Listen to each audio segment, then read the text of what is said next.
everyone is more or less caught up as to where we were last time. I don't think I have to make reintroductions onto where you are. But if you do, I can. Also, we are gonna have a break this time. We're not gonna run for like 4 hours straight, so yeah. So, the party of the Glorious Goats has now traversed the jungle. As a quick recap. Hold on, my style. The party of the Glorious Ghosts has traversed the jungle onto the Temple of Malar, and entering into the deep underside found themselves face to face with Ulal, the traitor shaman, as well as the mummified version of an Arakokra, turning out to have been Zukas, the undead that had hired the original vampire to go into Lomnol and set up the Dark Crystal there. As the party fought the undead and the Arakokra shaman, they started the fight with a wall of fire and started to burn the ever-loving unlife, I suppose, out of the mummy. As he was dropped kicked and literally killed off, the party managed to take out Ulal with the assistance of some flight birds, and taking down Ulal, they figured out that the crystal could be destroyed using holy water or divine radiant damage.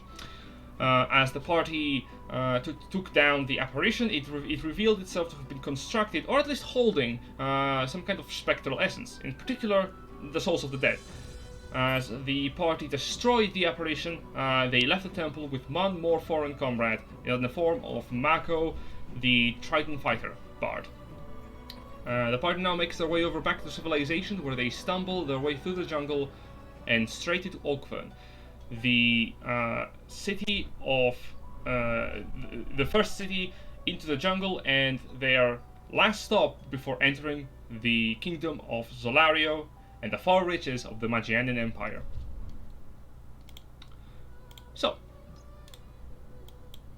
So a question about how we're emerging into from the forest into Ask me what I... Is it like slow one or two kind of houses like kind of at the edge of the jungle, and then you start to get into like more and more civilized areas, or is it like, are there walls basically walling off the jungle so that people aren't getting attacked by wildlife? Here's the thing. As you're approaching, the first thing that you see is that the trees around the city itself are very sparse. It appears that they have either been moved or just removed from the soil to make room for visible space. There are some vineyards and what you can see as farm plots that have a few houses around them. And deeper into the city, you do see some relatively high wooden ramparts in front of what appears to be the city walls proper. Beyond any of that, you do see just a few people. You are arriving at dusk, so there are not that many people outside, and those people in specific appear to be soldiers, members of the guard. They're pretty far in the distance. You're making your way towards the city. Okay. Do we have anything resembling a road at this point? Right now, no.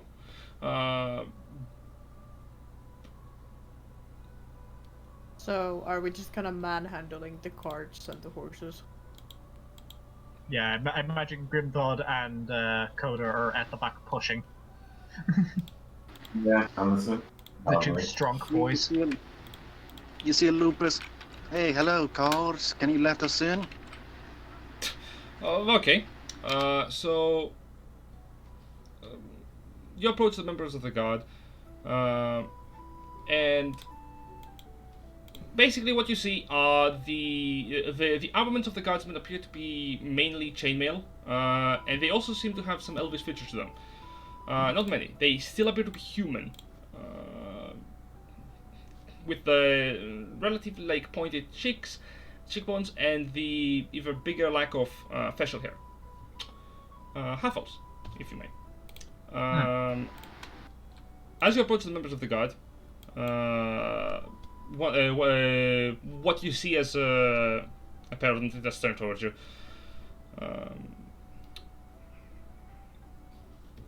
Good evening. Who are you? Yeah, doing good. Almost died. Again. These guys are under the wooden ramparts. They're not on top of them. They were patrolling the perimeter, just for sequence here.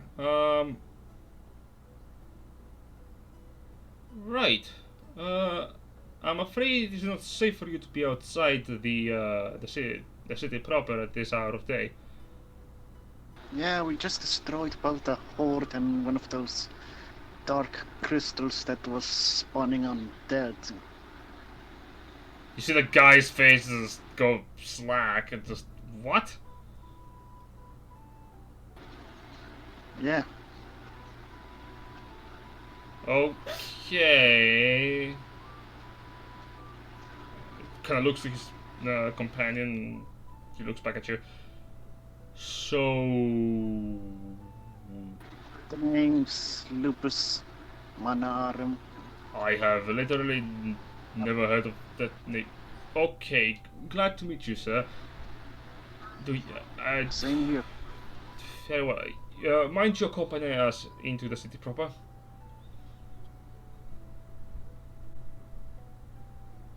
What? Would you? You got cut off. Sorry, would you mind accompanying? Would you mind us accompanying you to the city proper? Alright. Excellent. In the back, it's like they can help push. Help. I Swarm. like to imagine Trust is in the cart too. She's Yeah, just like, just sitting in Yeah. the car, like not helping. she's got a Kiki negative- writing something.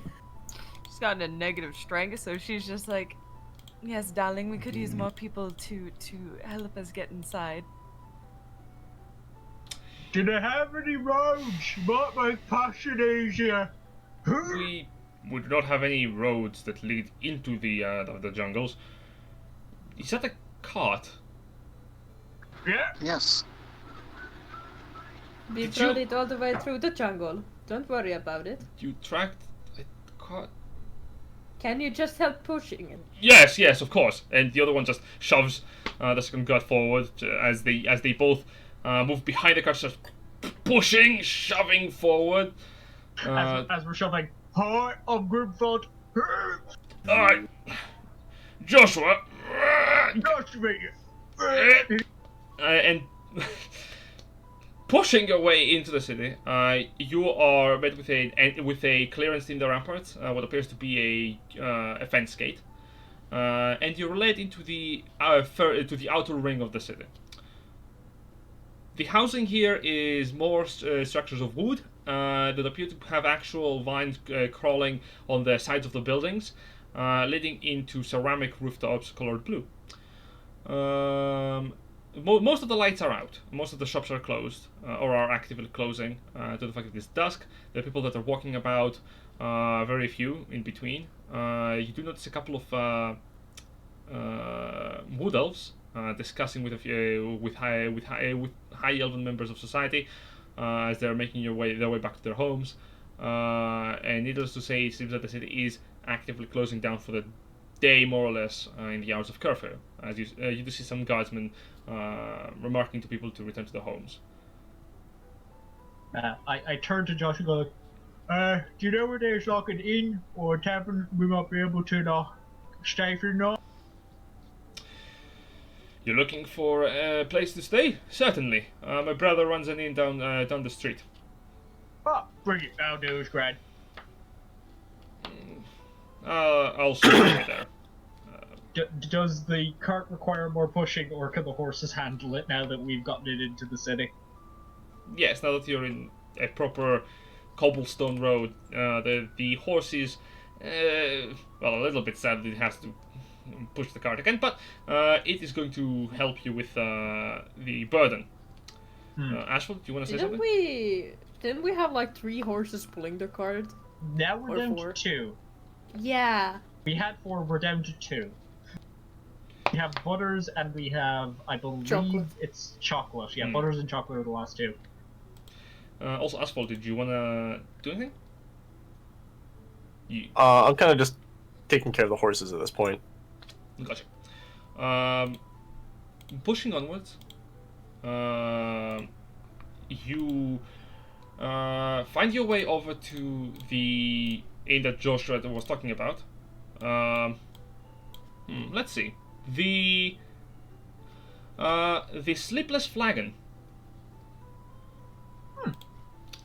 You enter inside and you're met with another half-elf manning the bar, actively serving what appears to be a currently passed out human, what appears to be a traveling troubadour. Inside the tavern, you don't see that many people. You see about two other patrons that are currently either deep on their drinks or actively falling asleep on their own tables. Oi, welcome! Hello! I'm Grimpod. Nice to meet you. Name's Sergey. Can I serve you anything? Yeah, I could really do with, like, a pot of ale. Always push the cough out. You guys want anything to drink? I'll take some wine if they have it, darling. Wine? Wine? Any preference? The red. For the ale and for the wine, that would be a silver and 5 copper. Okay. Kind of You got looks this, back Grim towards Thud. Trust. Looks at Trust, is like, could you give me a... Of course, darling. Trust clearly helps him with the currency. Yeah, just like, okay, shall I... So Did like, I not teach you anything? so Well, like a little, I'm going back. I went back over the lessons you taught him, Thud, and they basically ended with I him destroying your concept of how the economy works. So I don't feel like that lesson really worked out. So it was a silver and 5 copper, yeah? Yep, that will be a silver and a 5 copper, sir. so like you take 5 of the tiny little bronze-looking ones, and then Right. one of the kind of shiny white ones, and that is it. He pulls out a platinum. Sherlock. Dish. No, Grimthod, put that away, darling. Put that back. Okay. Can I have some of The- your the other strongest Aren't drinks? they different shapes? Yeah, are they different shapes or are they just coins? That's what I've been going with this entire time. Or something. Oh, Yeah, and the silver is a triangle, and the platinum is a, I guess a diamond it's supposed to be, but that could equally be a square. That is indeed a diamond shaped. I don't exactly remember the exact naming for that shape, but yes, it is like this. this Where did we put also Marco's could be body? square. So, are you saying silver? Just Where did we covered it put on Marco's fire. body? I believe he's in the cart. Did Yes. they just leave him like in the stables? Oh god. No, Ash is there. I mean, he's wrapped up. He's got the spell. It's fine. But if Uh, sure. After paying for the wine and the ale, you're brought a chilled mug of ale and what appears to be a glass of a relative portion of wine. Here Any you go. rest you drinking? Covers. But anyway, I need a water. What? Oh, one There we water. go. Sure. You getting anything? Looking towards Lucas. Gonna hand you a water skin, Novi. Got it. Alright. Yeah, right. What can I do you for? I'll have some of your strongest drink, and can you refill all of my water skin with it too? You see, grabbing his backpack, and you know, like someone who's shakedowns going out of their purse with a bunch of water skin for alcohol. Certainly. That will cost for our strongest. That will cost you 2 gold. All right. Excellent. Where'd you go? You want anything? I'll have a trust or something. That will also be a silver. I will pay for Kiki. Kiki keeping an eye out that Grimthod actually grabs a silver and not a platinum. Yeah, his hand goes towards the platinum, and then he No, looks no, over at Trust. It's like, okay, just one. Did Ash want anything? Ash is out with the horses still. Okay. He's like, he locks out. I'll get him a pint of ale as well. No one. A copper for that, and hands you, Kiki, a glass of wine. Hands for Lupus a mug of what appears to be ale. You're not certain, it's dark colored. And for I suppose for your group, you would also get like another mug of ale. Well, Koda's getting water. Yes, I gave already Koda water skin. Cool.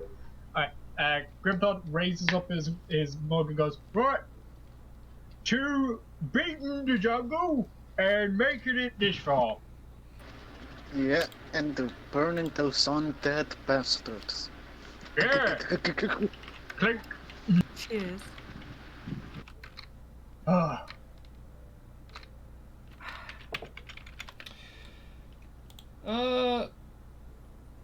Lupus, can you give me a con save? Alright. Oh, does guidance work on saves or no? Nope. That Nah, would be it's just resistance. checks. Just ability checks.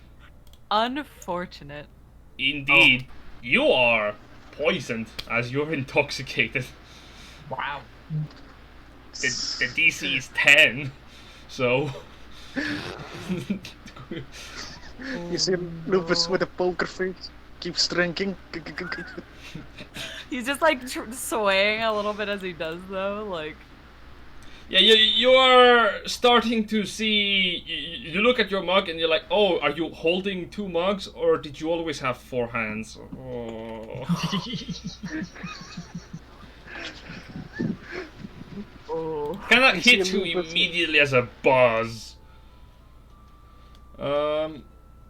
Gripthod, you still have the mug of ale that you ordered the second one. Are you drinking that as well? Oh no, I'm gonna hold on to that for Ash when he comes in. Grimdot will swing back his, like about a quarter of his, with like, oh, I was really trashy work pushing that car all that way. You hear Lupus say, I'll have seconds. Oh no. Okay, sir. That would be 5 silver for another one. Alright.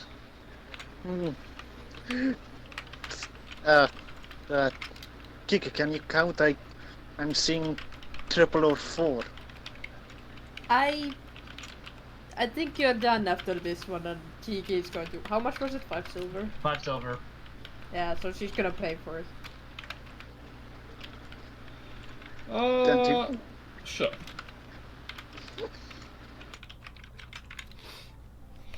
Yeah, Lupus is starting to drink himself down. So after Kiki pays for Lupus's drink, she asks from the person behind the counter, is there do you have any sort of postal service that could send letter to a Magiana? Well, I don't run a postal service, but we do have we do have a message tower if you wish to use one. The owls inside are pretty reliable. How fast do they go? Not quite fast. Depends on the service you really hire. If I were to send a letter tomorrow, how long would it be till it reaches the person I wanted to reach? With Owl Express, you should probably be seeing for about 1 day, 2 days. Depends on the on how far it is, I suppose. If you're looking for within the capital city, I suppose it would take about a day. Alright, good to know. Are there any places we could where we could buy a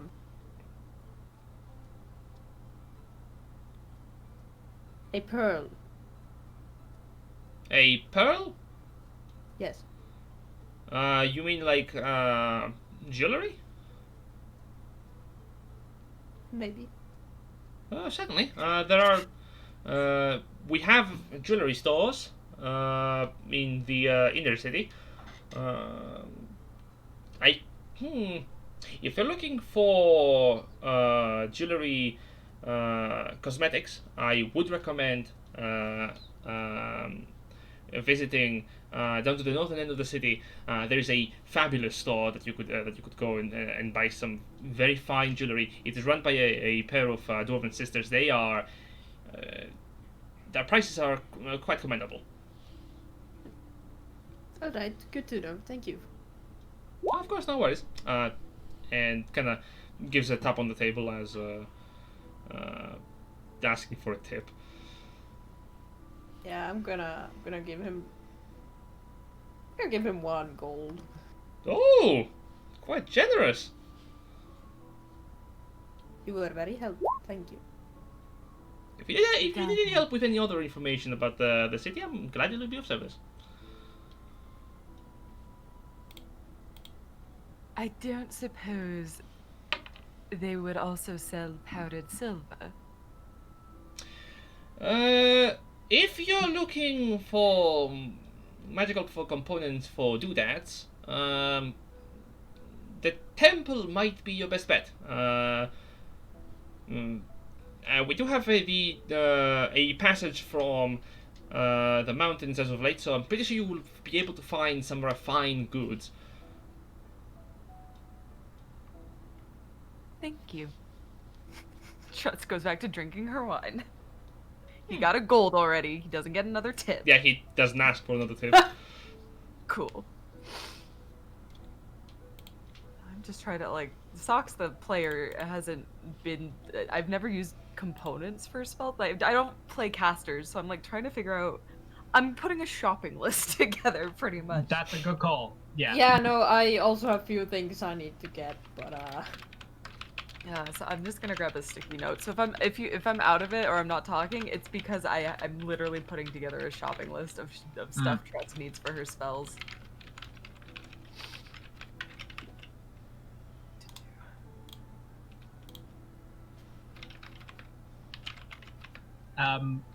Watching Lucas slowly get himself more and more sloshed, Grim thought I'll just like kind of step up to the counter and go like, is there any chance we might be able to rent some rooms for the night? Oh, quite certainly. Most of them are open. We don't get visitors often. Right, so let's see, there's one,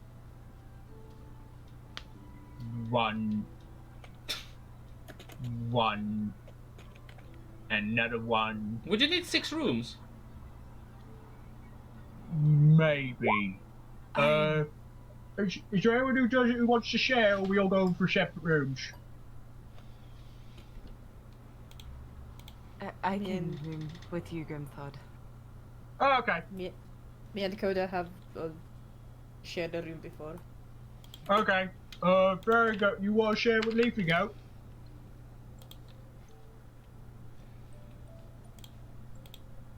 Is that yes to sharing or yes to more alcohol?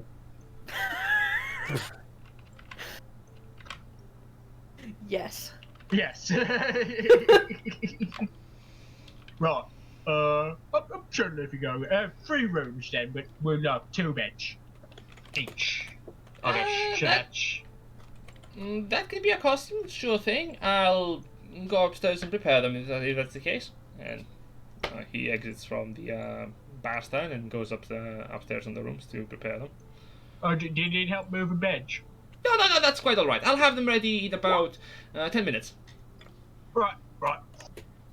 Jen, I have a question. Oh, yes? Can I make holy vodka? Give me a moment. I'm trying to, like, because I have a spell that's like you need alcohol, and I have another spell that needs holy water. So I'm thinking if I just kind of combine them, I can minimize the number of stuff I have to carry on me. If the answer is no, that's perfect. Like, that's fine. I'll just have like holy water flask and vodka flask, and I'll have to label it. But like, I will note, if you have an arcane focus, you don't have to worry about spell components as long as they don't have a gold cost attached to them. What spell needs the vodka part? false life. It's always prepared. but it requires a small amount of alcohol or distilled spirits. I'm pretty sure that falls under doesn't have a gold cost, right? Yes, it does Yeah. not have a gold cost, so you could use So it with a then- focus. Is Or my we can focus... just ask Lupus to borrow one of his water skin. Or What just is- fill it with some is- type of alcohol. Is Oh. This way, Would my focus then be like my holy amulet? Like, Yes. would that Yeah. count? Oh, okay. Yes, Yeah, yes. for divine Your casters, it's generally their holy focus. The Ah! holy symbol Yes. is their arcane focus. your holy Okay. symbol acts as your spellcasting focus for the purposes of casting spells that do not have a goal required them to them. Oh, As- cool. Okay, this changes my shopping list drastically. Yeah, There we go. technically, almost anything can be a focus for spellcasting. There are just some spells that you need a specific kind of focus. There's, I had a character where she was a druid and her arcane focus was a wooden mask that she had carved herself. That's cool. She was fun. Well, in the meantime, Asphalt, you're staying outside with the horses? Yeah. Yeah. The inn does not have a barn assigned to it, so if you want to station the horses somewhere, like in actual stables, you can go search for them, or you could just, I suppose, tie them in the alleyway next to the building. We did I mean- promise to take care of these horses. Yeah, I mean, might as well get them fed and watered. So I guess go hunting for a stable is the answer. Okay. No worries. Give me a general investigation check as you're looking around the city for a stables. Okie dokie. Normal. There.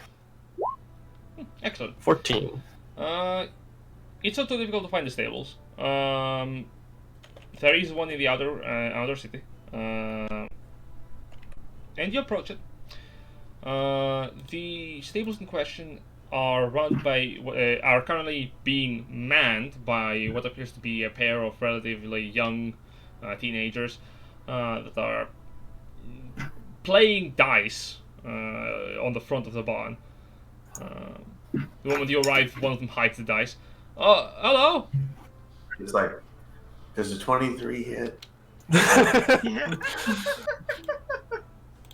D&D. D&D Deception.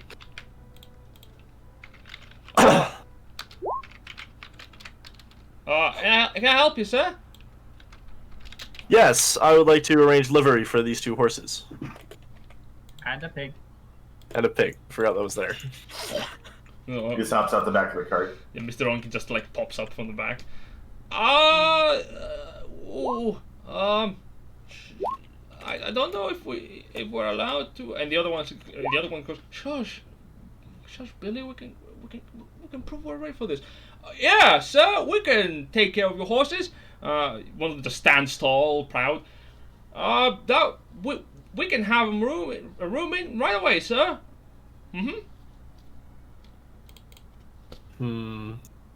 Does this look like a valid stable? Do you even need to roll sense motive to determine the sketchiness? The stable looks solid. It is an actual proper stables. In fact, it's one of the one of the better stables you have seen in comparison to the one at least in the comparison to the house that the horses were back in Lumnal or the jungles. This is a fine, large stables. It has room for about 6 different horses. Now, these two, can you give me an insight check? Sure. 19. Yes, they could be the workers of the stables, but it seems that they are probably not. They haven't been given any orders regarding people leaving their horses here. There probably is a procedure that goes into this, and one of them probably has been like, "I'll take the responsibility and prove that I'm capable of it." Yeah, I mean, I think you roleplayed that enough that I actually got that, so... Yeah, I mean, like I said, who's working around horses, so I'll be able to judge whether they're handling them properly. So I'll kind of stick around and see how they do. Okay, give me a moment. Make some checks. Animal handling. Great. Excellent. Wow. Okay, that's a 3 and a 1. So Oh my god! you watch as the youngsters, one of them just immediately freezes as he sees the horses approach. The other one just taps him on the side with a large stick, like, "Come on!" And one of them slowly approaches the horse, going, "Okay, let me grab the reins." The horse reels back, and he immediately falls on the ground. The other one goes, "No, you don't have to do that. You have to go from behind. Let me show you." And Oh no, I'm immediately gonna stop him. I watched John Wick 3 yesterday. I know why that's a bad idea. I've had that happen. Yeah, he's not like pretty. He's like walking, and as you go to warn him, you see him turn around towards you, and you see the horse reel back and goes for a kick. With your warning, he jumps to the side and points being kicked on the shin. Oof. Could you get them inside? We'll leash them for you. They seem a bit wild. Yeah, they've had a bit of a day. Don't worry, boys. I'll pay you for the housing and just take some notes, I guess. I'll lead the horses in as any trained rider is meant to. That time when the customer has to teach the The employees how to do the job. Yes. You lead the horses into the stables without any problem. They follow your movements quite smoothly. They are afraid to an extent, being alone, and since Mako is dead, they are quite sad. Well, I know the magic word. It's called food. So yeah, I'll look for wherever they keep their food, their feed, and then just prepare some of it. In the meantime, you would have seen that Mr. Onki has jumped off from the cart, found one of the bigger spaces of the stable, and just claimed it for himself. My All right. king. The other one, the teenagers go, "Okay, all right." As you feed the horses, they do calm down a little bit more, getting accustomed to the space. And as you exit the barn with the cart now inside, the youths tell you, "All right, that will be a price that we're going to discuss when you're going to be picking them up from the stables. Can we have a name?" Ashfall. Athfall. Okay. Close enough. Okay. I guess we'll wait for you when you return, mister. And as you're walking away from the stables, you with your passive perceptions of your journey, I'm assuming it's higher than 14. Yeah. I'm also like not gonna immediately walk away, and I'm gonna inquire as to what they were playing. Oh, they are playing bone dice. Oh, neat. I'll ask to join in until the horses are calmed. Sure. You're gonna play a game of gambling. Sure. All right. By taking candy from a baby. Except they're teeth. Let me just make And you let me can make a punch single them. roll to see how they will go. Nah, fuck it. 2 natural ones in a row tell me that these kids are not having the best of luck tonight, and neither am I. What the fuck? I'm not even gonna ask you to make the checks relating to normal gambling. You are weaseling them out of the money if you want. I'm not taking their money. I will, however, teach them how to play with my playing cards, since they seem to be terrible at dice. I mean, they just grab the dice and throw it onto the ground. Just like, maybe dice isn't your game, and I'll pull out the set of playing cards I always have from my time in the army. Okay. And I'll just sort of teach them how to play that. How much time are you spending here? Out of curiosity. A good long time. I'm gonna assume till the wee hours until they have to go to sleep. Okay. As for the rest of the party, you are finishing up your drinks. You're discussing among yourselves. Huh. They figured never came in. You think he's alright? He's with the horses. He should be fine. I'm sure he's incredibly resourceful, darling. He'll be perfectly fine. Oh, hang on. I can check. Grimthod kind of like... You see him like scrunch his eyes really tight. And he goes like... And then he like scrunches up his takes a big breath and then scrunches up his mouth really tight. And he's going to cast Sending. Oh, God help us all. Oh, oh no. Oh boy, here we go. The barbarian has Sending. If- Oh no. If there's a god in creation that can give me absolution, please, I beg for mercy. So, Ash, I presume this must be like midway through your card game. You get the following message. Hi, night freak out! Are you alright? We have a drink for you at the bar! It's just screaming. Yeah. Grimthod screams that in his head. He screamed that in his head. He didn't scream that out loud in the bar, he screamed that in his head. By Still got more words to use if you choose so. by the way, I'm sure every fucking psychic like person in the vicinity just had a heart attack. yeah. By the way that the spell works, you also know it is Grimthod. Who the fuck else? I'm just sort of sitting there, like, kind of twitching, holding my cards with a very quizzical look on my face, like, Mister, are you okay? yeah, fine, just bad hand is all. You can reply. You can reply to this message. Yes. I feel like it would just be a very shaky, I'm fine, don't worry. I'm fine, don't worry. Yeah, Grimthod goes, oh, okay, okay. He shows he's fine. But from the rest of your perspective, that was just Grimthod being like, I was gonna yell that out, like, oh wait, inside voice. He has poop face on. yeah, no, he yelled it in his head. While that is going on, Kiki is going to grab a normal piece of paper instead of her journal and writing something in Elvish in it. Okay. What are you writing? I suppose we're gonna find out eventually. I did write it down. Told you, she said she wrote something in Elvish. Oh, so okay. That Those makes words. sense. Yeah, something in Elvish. Something. In Elvish. Like, if Oh. you, like if you were Yeah, looking just at word it something. Just the word something, just in Elvish. Yeah. in Elvish. But yeah, no, if you were looking at it, and even if you didn't know the language, it's clearly a letter.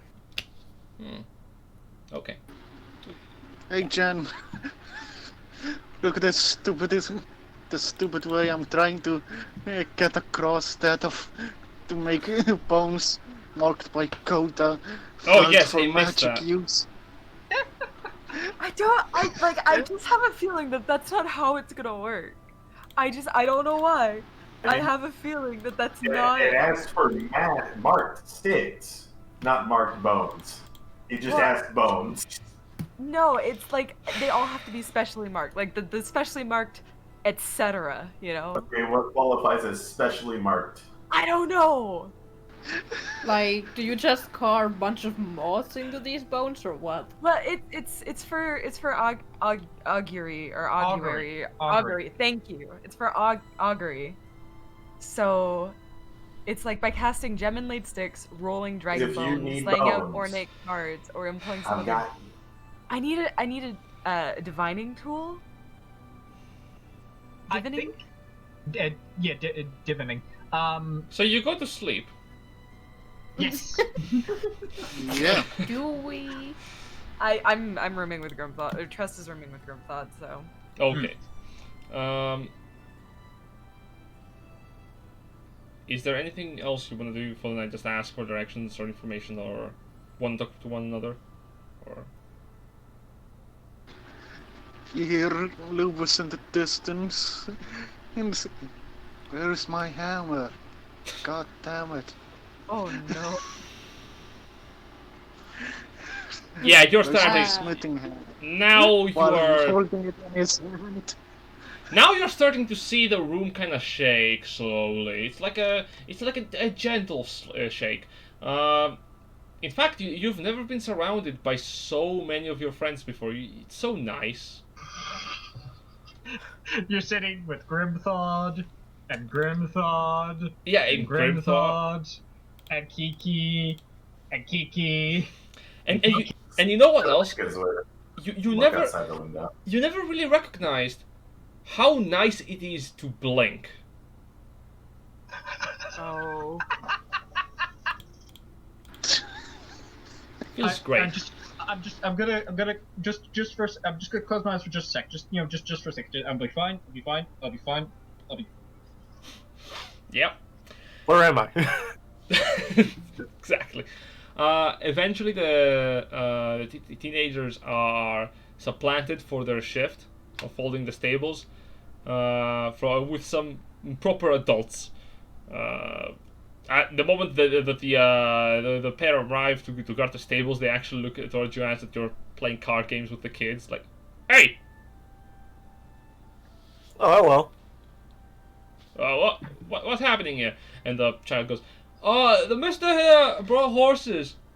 I helped him." that they did. Right. Okay. Sure. We'll let the boss know, you kiddo. Name? Arthful. I'll make a mental note. Chinese whispers. Okay. So when you're going to be arriving for your horses, whenever you want to take them out of the stables, you're free to do so. Every night that they spend in the stables, the fee increases by 1 gold. It's more than fine with me. Now scamper off back to your homes, both of you. Your mothers will be upset. Come on. And both the kids just get up and begin to hurry back to their homes. I'll gather up my cards, give the man a handshake, and walk off. When you gamble with the game Goldfish. To the rest of you who are in the tavern, Lupus is slowly going into the deep end. He's fine. I'm basically waiting for him to pass out to carry him up to his bedroom. That doesn't take too long. Eventually he goes, "You have long hair." Alright, well, I'm gonna carry him up to his room. Back in a sec. Right, just got over my shoulder. Which room is for Flowery Go here? Oh, your rooms are... It's the rooms that are labeled on 2, 3, and 4. Right. Make me... I'm going to go in. I'm going. Grimthod, let me help, darling. Grimthod, make me an intelligence check for the sake of it, I guess. Let's just see how this goes. Guidance. You hear Lupus while unconscious is murmuring about what to make next. Let's see. We already know how to make golems. What if we make something a little more deadly? Oh, You hear God. him hiccup, like a roar, like a crossbow that fires more than 1 round. Grandpa, Oh, your grandpa God, just kind of like, yeah, I reckon that could work. As if talking. Sorry, 12. How do I get on with a 12? Well, you do recognize numbers 1. The numbers 2, 3, and 4. Also, Aqua, I can hear all the static. I'm sorry. Can you just... Yeah, thank you. My ears. Now, as you bring up Lupus to one of the rooms. Yeah, trust, get a gun. Eventually. Blam blam. You settle him in for the night. Are the rest of you going to go to sleep? I'll polish off the pipe that I got for Ashfall because he's clearly not coming for it, and then probably head for bed. Okay. So, I did my due diligence. I told him there was a pint waiting, and he didn't want it, so it's mine now. So I'll take it then. Room 1 is being used. No, because Grimthon didn't recognize 1. So Lupus is in 3. Great. Well, we have 2, 3, and 4. So room 1 is being used. Well, like, he wouldn't have put him in the room he didn't recognize, so he put him in either 3 or 4, so he put him in 3. Oh, no, I get what he's saying, because the room 1 wasn't an option, just 2, 3, and 4 were. So room 1 is being rented to somebody, not us. Oh, okay, gotcha. What are you doing, Coda?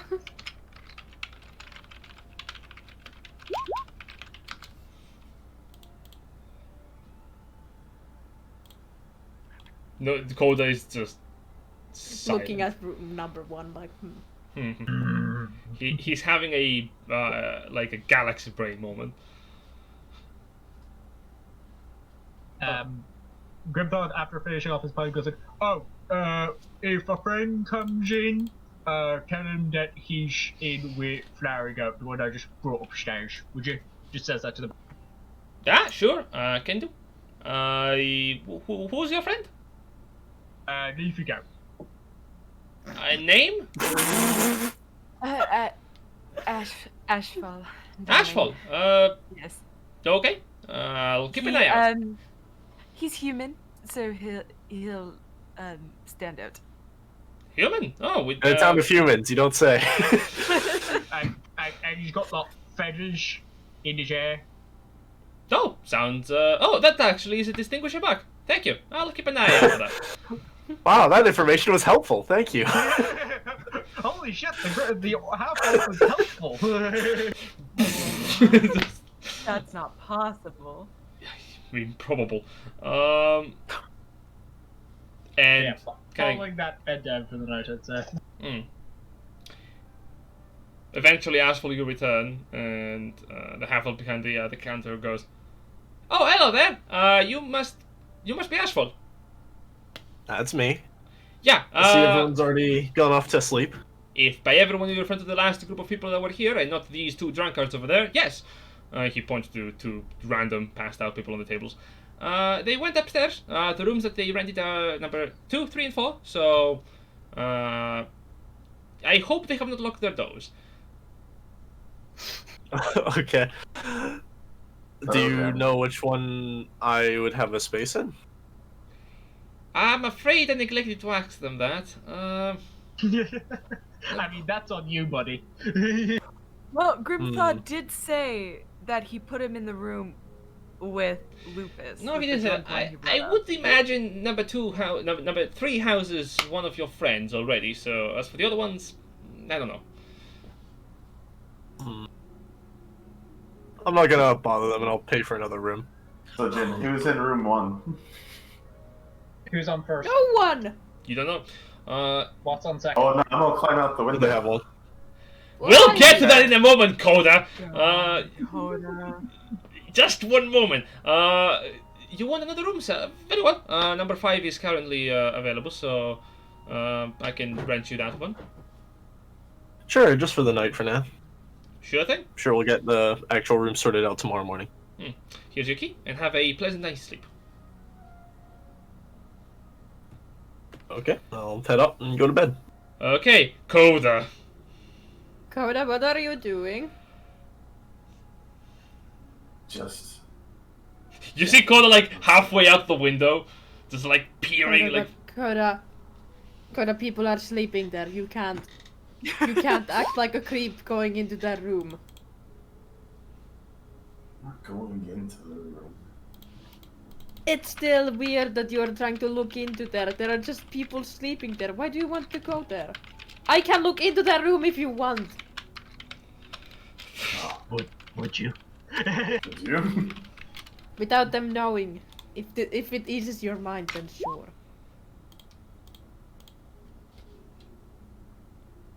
Why do you want to see into that room? Just want to know who's in there. I'm Just gonna in use case. my ghostly gaze and look through the wall to see what is in there.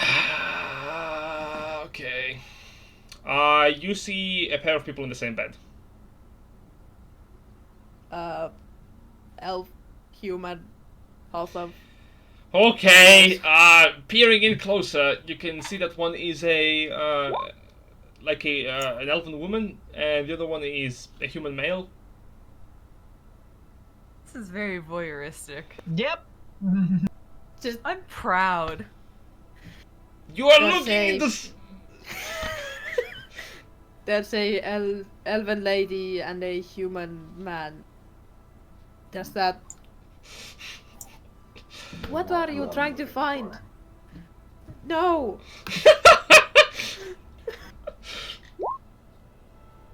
Am I gonna have to get the dumb theme again? No.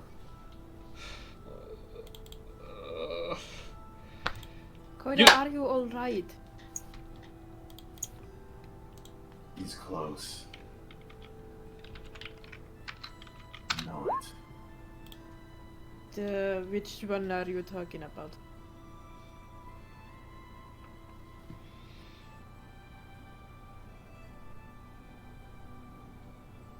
The thing Novid just died. Give it a moment. Oh, There Oh, he is. there we go. the guardian. He is close.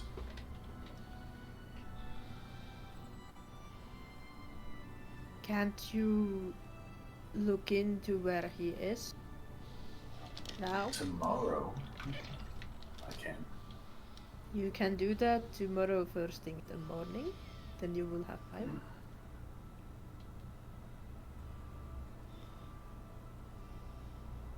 Alright, then Koda is gonna make his way into bed and see. Into bed? Okay. Yeah. Koda sleeps on the bed for once. Neat. Wow. Wow. Character development right there.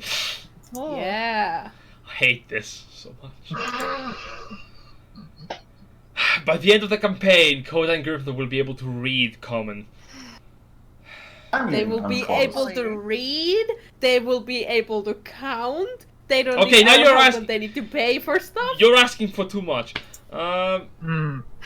Baby steps. Baby steps. You make your way off the bed and you begin to rest for the night.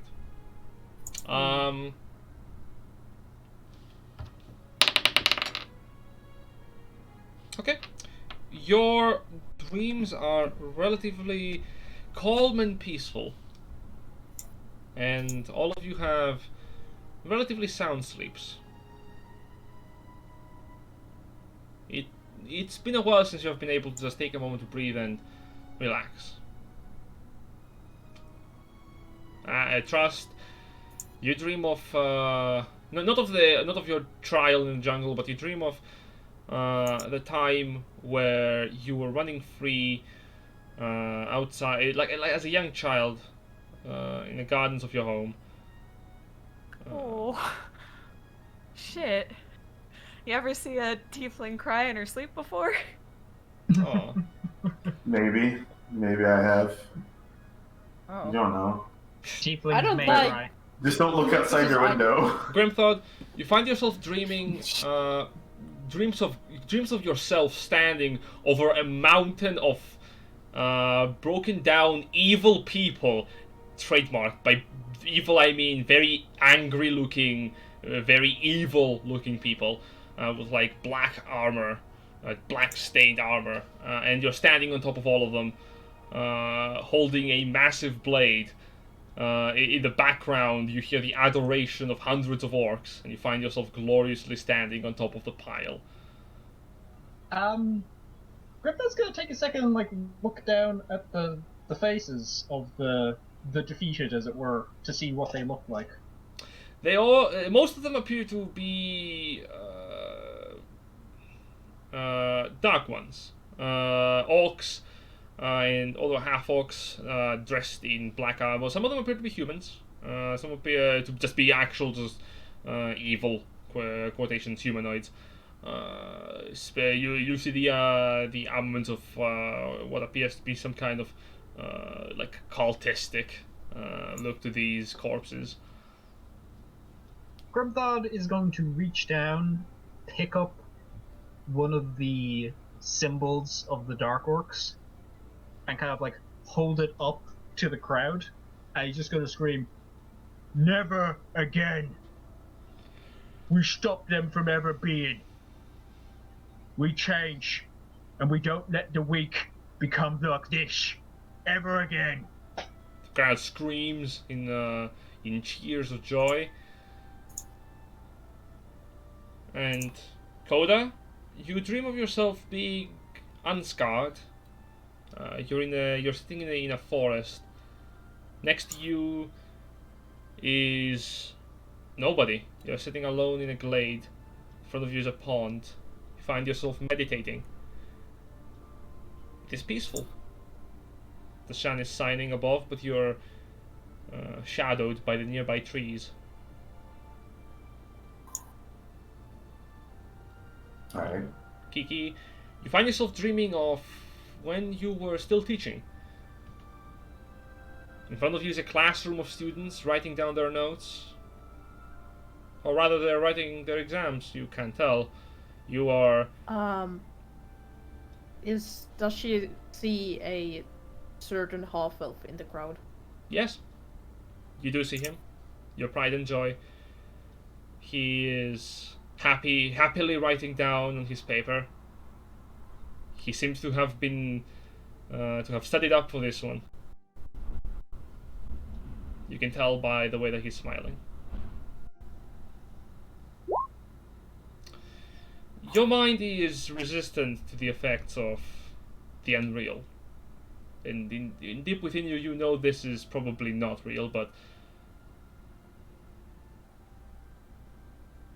it is nice. Time-wise, it wouldn't make like any sense, but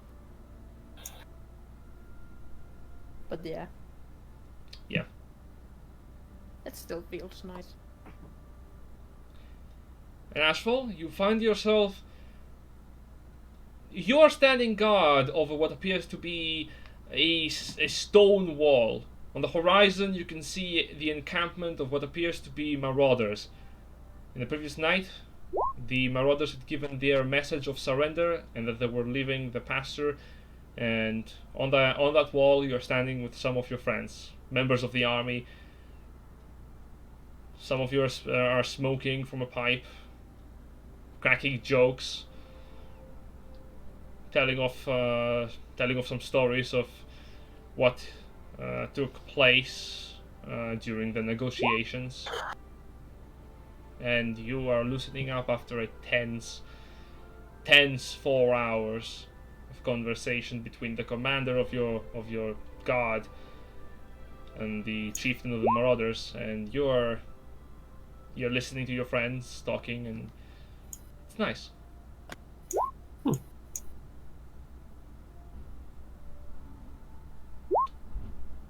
Lupus, you find yourself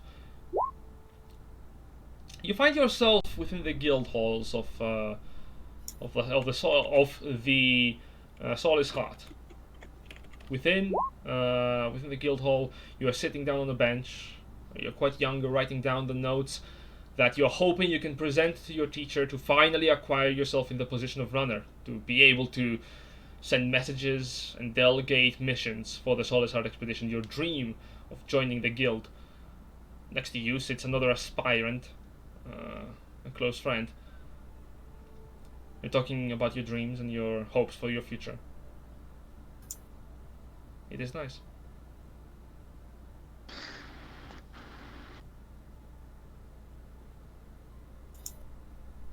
Morning comes. You hear the sound of the gentle chirp of the of the birds that you can hear from outside, and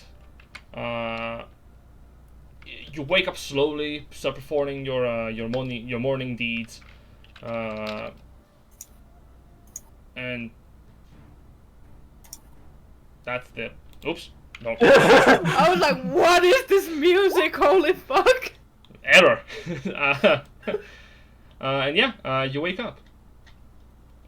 Roll initiative. Trust, yeah, trust. Since you're sharing a room with Grimthod, you'll see that in the morning he starts trying to read the children's book that Kiki gave him. Oh, that's precious. Failing. He's failing miserably, but he's giving it a go. Oh, He's really gosh darn try.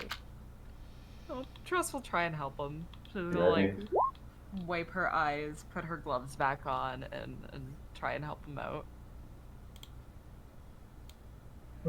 You alright? Just strange dreams. Yeah, I remember too. Yeah. I killed like a lot of the the dark orcs, and like a lot of cultists and stuff, and there were like a bunch of orcs that were like cheering for me and stuff. But like, I had to explain to them like, it's not enough just to kill them. You gotta make sure that like they don't, like people like them don't happen again. So I was saying to them like, we don't do what we did to them. We don't do what we did to the weak. We raise them up, kind of thing. Mm-hmm. I think that's what I want to do when I'm chief. I want to like making sure that like when orcs are weak, we kind of go like, okay, get better. This makes a lot of sense. Yeah, You because like want otherwise you just end up with the dark orcs, and that's bad. I don't really know what the Black Orcs are, if I'm being honest, Grimthod. Oh, okay. So, you're where the like our orc, right? Yes. So my dad and my tribe kept me, but like we love don't. A lot of them can't go like, well, if you're too weak, you're not really going to be useful.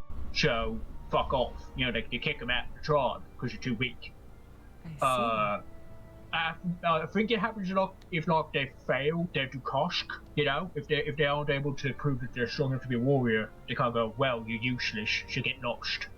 I'll pass my Dukosk, so I guess that's why they decided to keep me around. Yeah, like if they go off and then like cause they're weak and they can't really do much of anything and they're alone, they kind of like buddy up with the other people, the other ones who got kicked out, and they go, well, they got rid of us, so fuck them, and they start like sneaking into like tribes and like trying to fuck with them. Like they kill chiefs. They sneak in, they kill chiefs, and then they replace them, and they act like they're actually the guy who they killed. They start going around like, oh, I'm the same guy. I'm still the chief, and all that, and then they just start fucking over the whole tribe.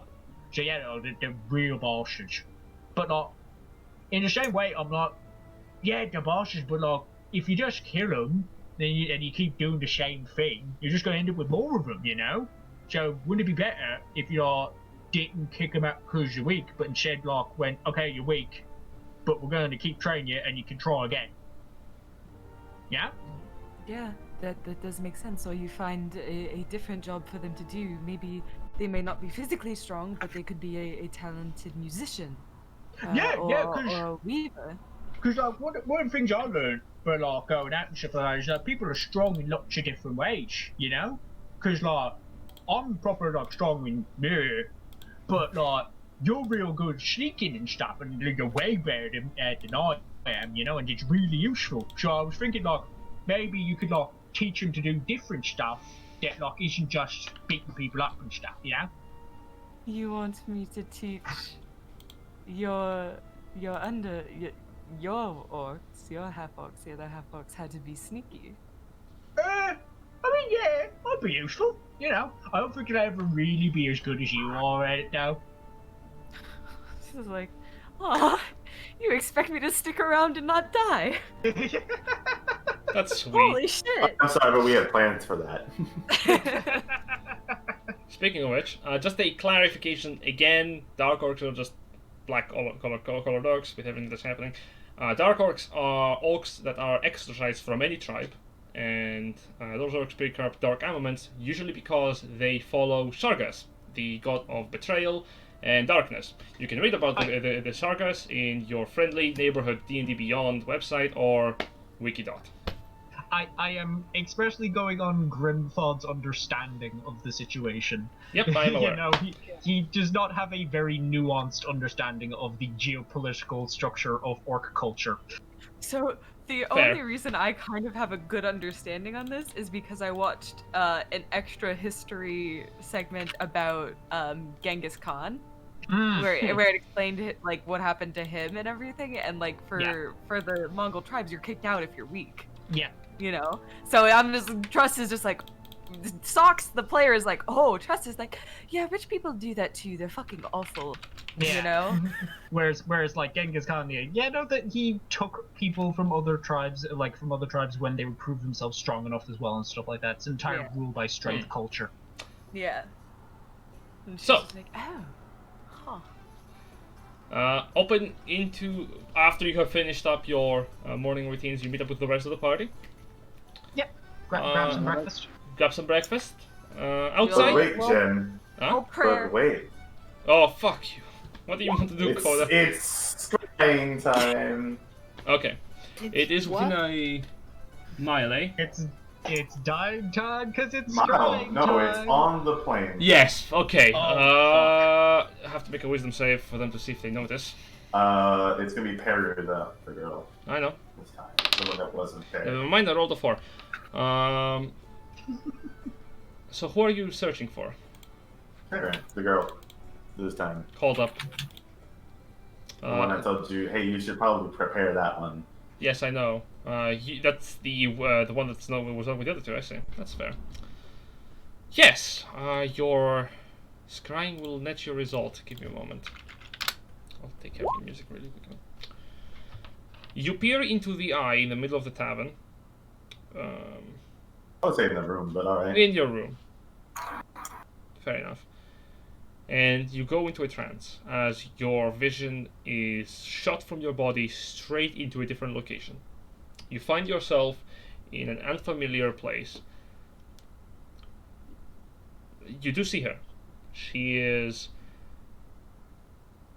currently standing in front of a person of a person you have not ever seen in your life before. And as of right now, the hour would be relatively just morning. It wouldn't be early hours, it wouldn't be late hours. She is working, like training, with that person. What's the person look like? The person looks like a relatively older-looking man, around the ages of 70 years of age. There's wrinkle on his skin. His black beard is fading to gray. Most of his hair is receding, but he is very much worked out, and he's wearing mainly plain clothing, simple robes. Alright. And they seem to just be training, working. Do they say anything? Yes. As she's training, the elder man keeps telling her, slower, precision. She's hitting on Who's she a. training with? She's sparring mainly with the older man. Do not go for my head, go for my hands.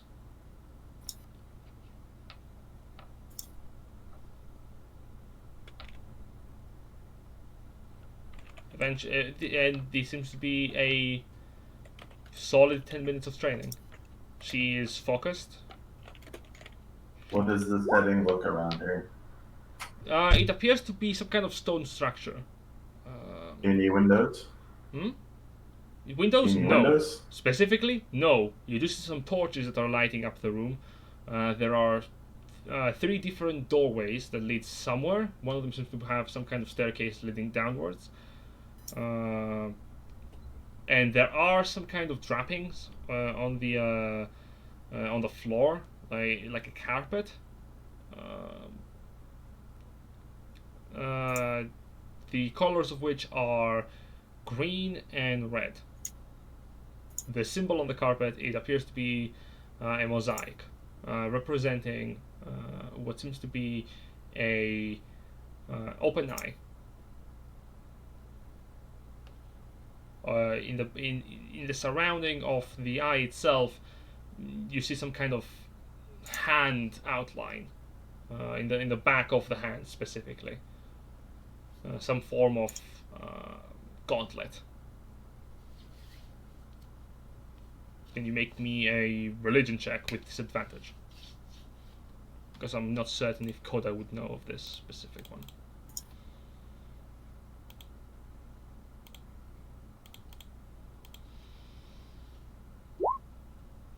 Oof. 6.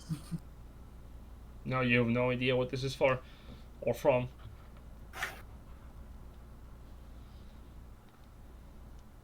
And with that, your scrying ends. Did she have any physical changes on her? She does have physical changes. Yes, there is a bit of a scar on the side of her face. Some kind of burn. Aside from that, her body seems to just be physically sturdier.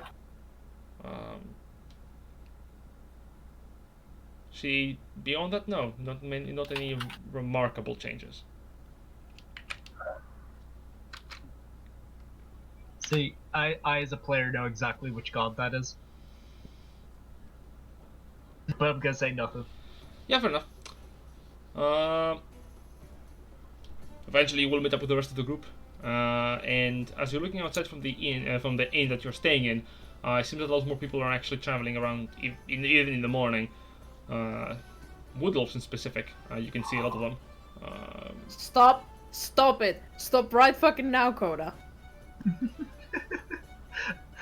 Question about wood elves, by the way. Like, are we seeing any other races, or is it exclusively wood elves? Mainly, you do see some more humans here.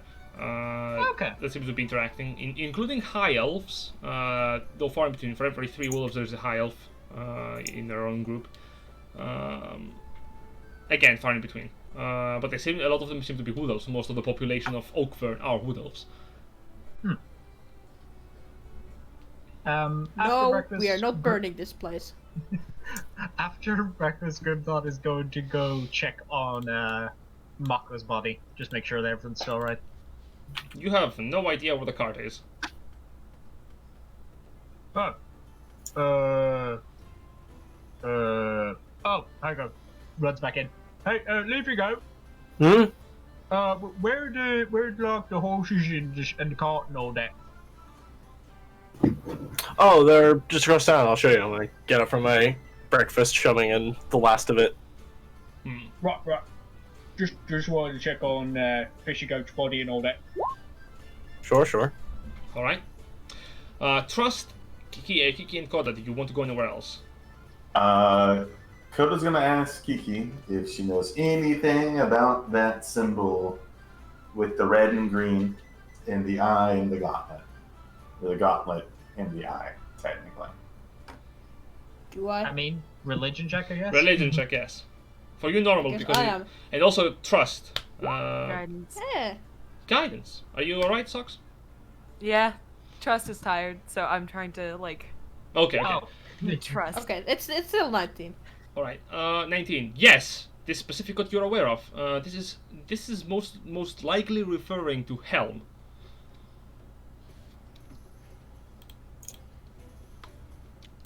Do you want some information on Helm? Yes. Of course. Helm is a god of protection. The eternal watcher, warden of law, and a a deity that is protective. A good deity, as you could say. Followers of Helm are devout paladins or followers of justice. You're a bit surprised that Coda brings up this symbol. It's amazing what you can learn when you stare into an eye for 10 minutes. I know. How did you come up? Where did this come up for you? I saw it. And where? It holds out the eye. Right. Or shows right. her the eye in the back. Right, you did the thing.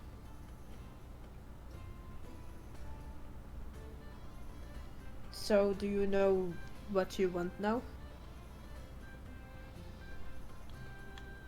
Let's take it we need to find her first. Alright.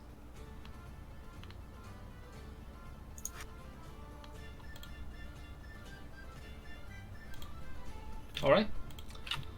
So, over Right. to Coda, Ashfall, and Lufus. You're all going to the stables. You see that your horses are within them. You mean and Cream Toad, Ash, and Lupus? yeah, what did I say? You said Coda.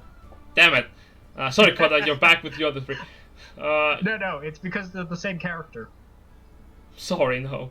Grimthorn, Ashfall, and Lupus. You're going to the barn, and you see the cart, as well as the horses. Grimthorn, where is Unky?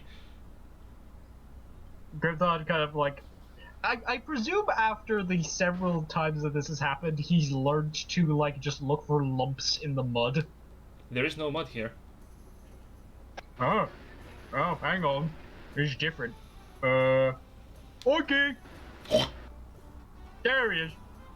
You see in one of the bigger barns, Mr. Oinky is sitting in. There's a problem. Oh. Mr. Oinky is bigger. I mean, I don't see that as a problem. Almost as big as you are. Oh, hello. He's about standing 3 foot tall, and What? he's classifying What is this, he's classifying as a medium creature now, as he has grown. Yes. Grimthon just sticks out his hands like, "Come here, give me a hug." So, Rams I'm into gonna ask this right now. Do we want to gather up some money to awaken our medium-sized pig? I personally am thinking if we just keep like maintaining and keeping him alive and keeping him well, he will get even larger. So, Well, like Clifford. I am picturing Clifford the big red pig. So Mr. Oinky now has his own stat block. He is a boar. Yeah, boredom. Here you go, Grimthorn. You should be able to see it in your folder, on your journal. Sorry. I think everyone might be able to see that since Yep. everyone's been able to see Mr. Oinky. Mr. Oinky, let's Jen? have a look at your stat block. Jen, I have a question. Did you ever think we would keep him and have him Nope. live this far? Nope, I thought you would just cook him. I mean, to be fair, he still has only 11 hit points. He's not gonna survive much. That's still more than True. Just one. unless I can make True. some armor. Just But I wait had until I polymorph. get Revivify. But I also have Let's polymorphs. turn Mr. Oinky into a dinosaur. That is not possible. His CR is very low. Yeah, he is CR a quarter. I don't think it's based off his CR.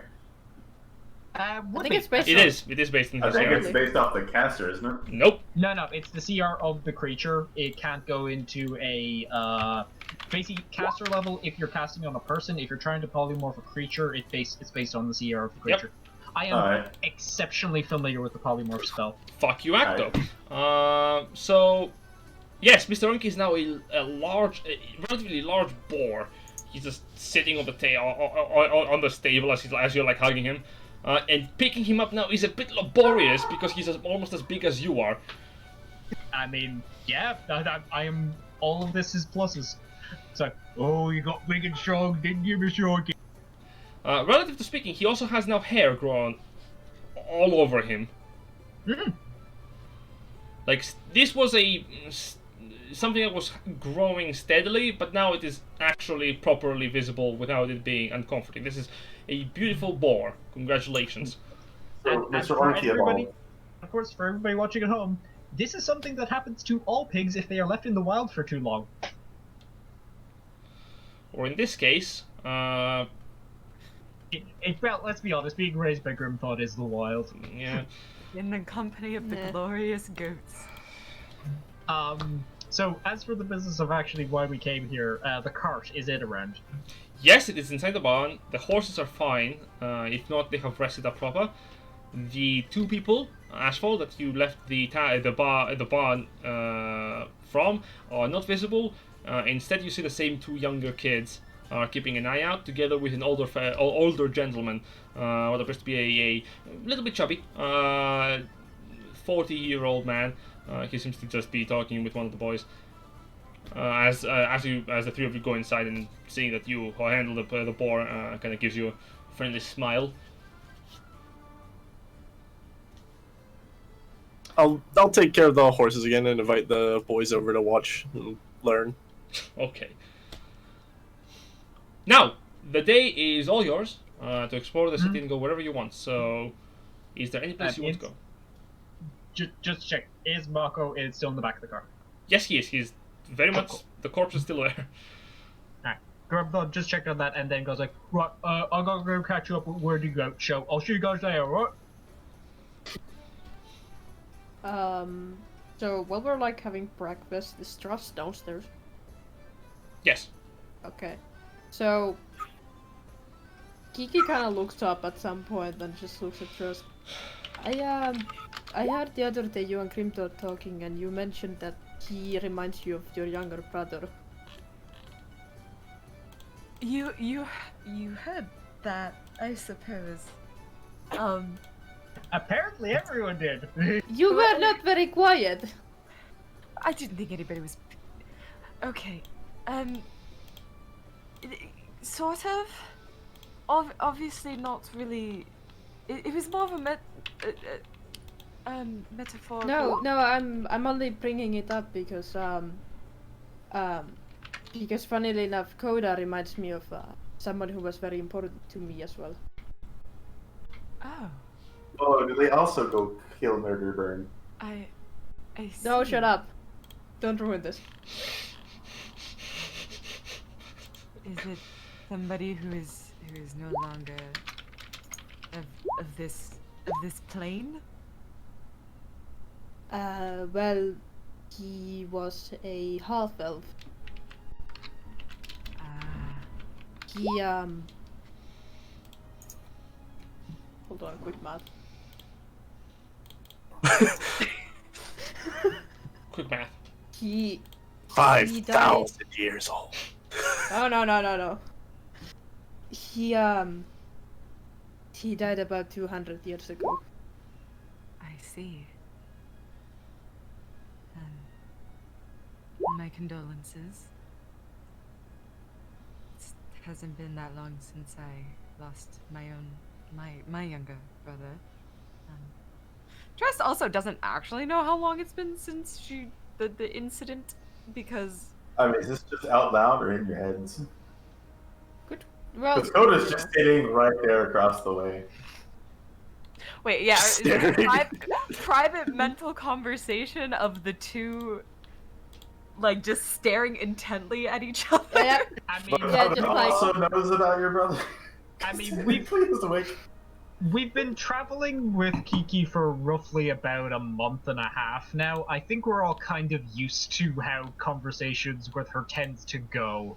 No, I understand she could be quiet, but like, are you just saying this No, out loud? Trust is replying out loud because she's just because she knows Koda was Flustered. awake too, and she's flustered. She knows Koda was awake too because he said so. He said so. Yeah, So no, she's just that- kind of that like, was ah, it. fuck, ah, shit, god damn it. I mean, Kiki didn't tell Coda anything, or didn't tell this mentally to Coda, but you know. Yeah, so Coda's only hearing Trust Side of the respond out conversation. loud. Yeah. Yeah.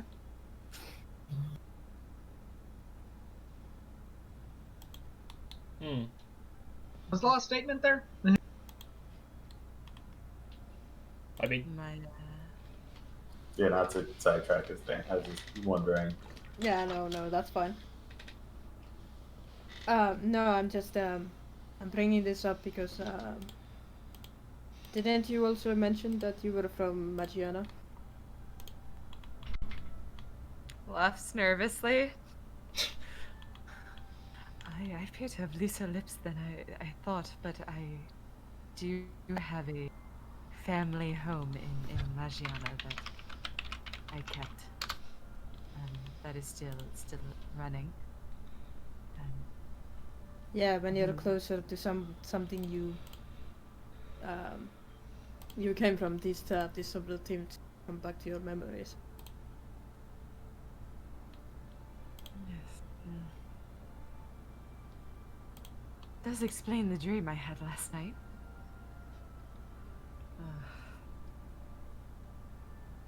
Did you also see your old home? I saw my old self. So did I. And I also saw him. Oh, did Trust see her brother in her dream, or just like her running around as a kid? if it brought pleasant and good memories, then yes. Oh yeah, she saw her brother. They were playing. God. Everyone's dream, like, people we know. Coda, finally alone. Yes. And for Let's be fair. Grimthoug's dream. Murder! Yeah. not I was surprised. quiet. I did. I was much younger in my dream than I am now. I don't remember a lot of my past. How which old I... were you in your dream? Oh gosh. Very young. Maybe 8? Very Kiki having young. slight mental breakdown. I don't It's like, remember oh. what 8 was like. I remember 80.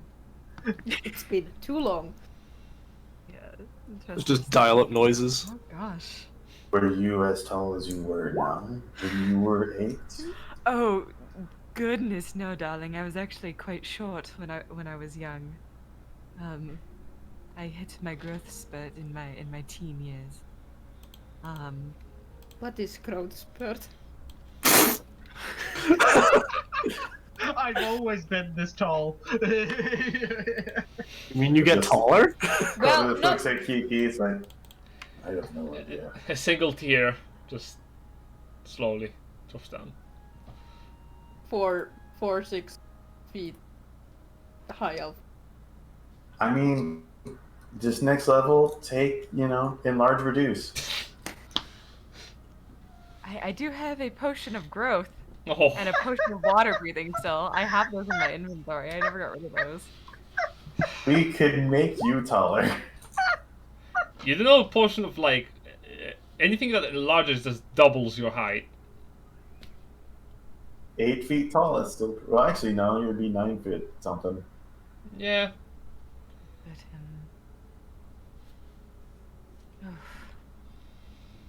I don't have particularly fond memories of growing up. But the memories I do have of my brother have always been pleasant.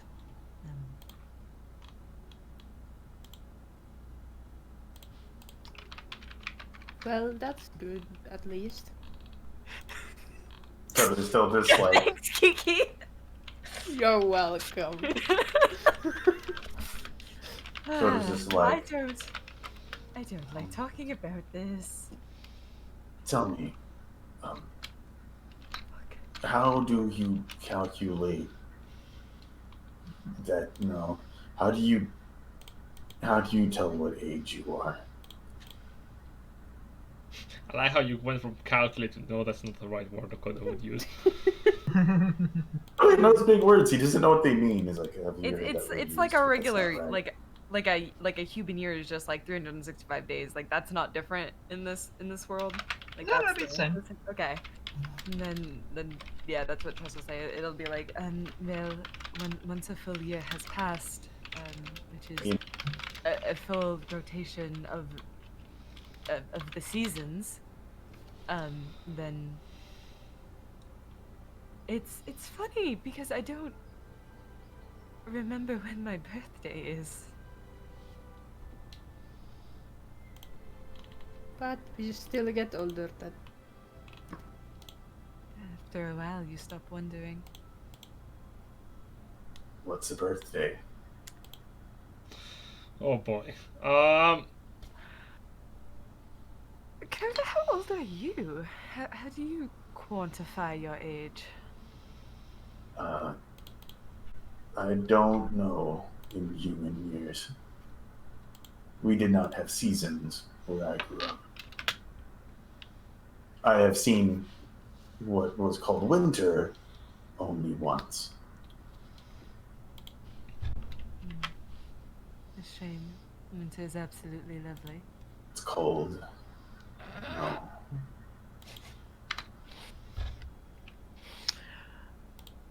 It's cold. That's it. Tress is like, I have nothing to work with. He is giving me nothing. I am from where it was always warm. I see. But you did have some seasons where it was raining more and when it was more dry. Not often. You'd have to travel pretty far from the forest to see rain.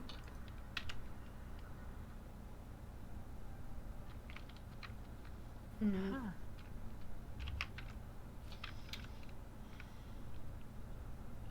I do suppose if we do intend to go to Magiana, we can stop by my residence. Though, as long as you don't mind rooming with orphans, of course. What's Orphans. an orphan? Trust is just gonna look at Coda. Well, sometimes your parents do not want you, or they die, and you have no family. And then you are sent away as a young child. And Does your town not raise the children? That's weird. there used to be an orphanage within the town, but it was shut down due to lack of funding. So I use what I have left to sort of take up the mantle. Oh god, I haven't been there in years.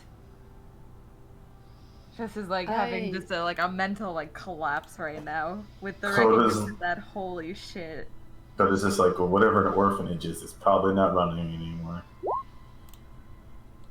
I haven't been to Magiana in a while either. I have never been. Perhaps 100 years or so. More like, I would say 5 or 6 for myself.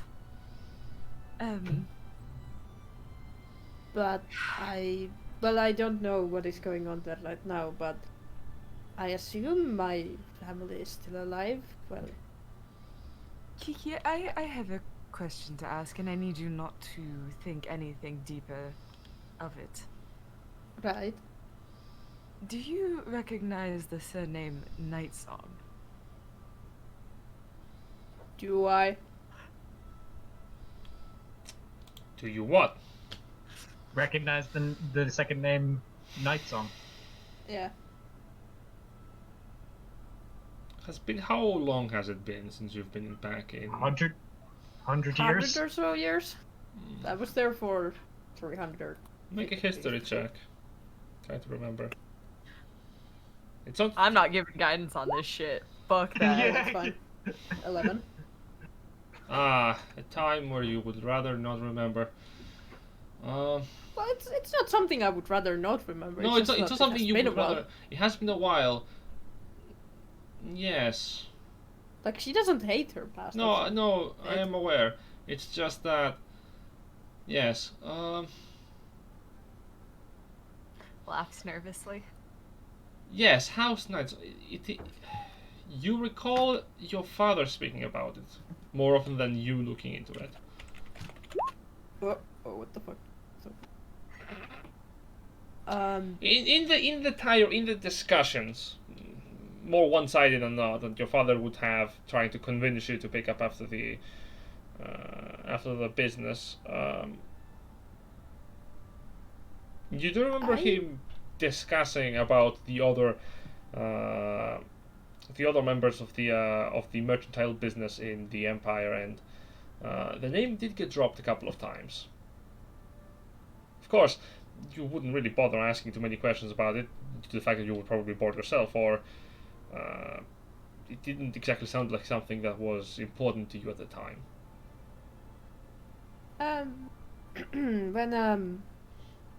when my father was still thinking that I would become the head of the family, I do remember him saying that name once or twice. But you don't know anything further than that. Well, no, it wasn't. I didn't pay close attention to those sorts of things back in the day. Have you heard of the name Faron then? Have I? Another history check? Give the question. Has Coda heard of these names? Probably not. The name is being specifically. The what?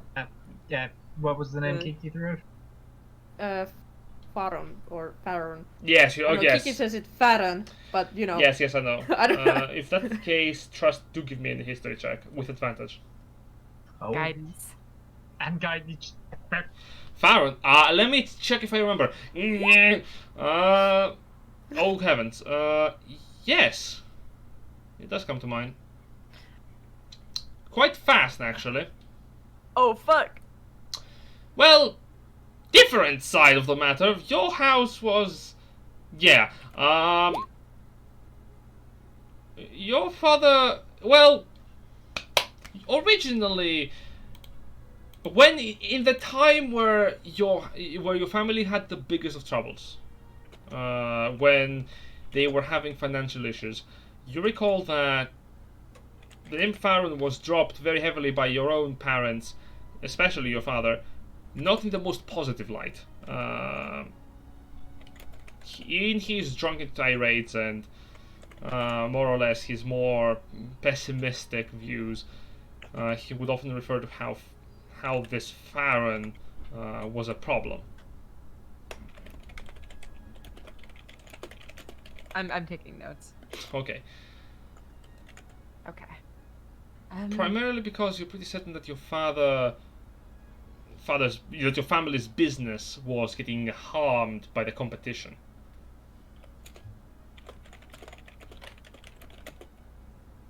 Okay.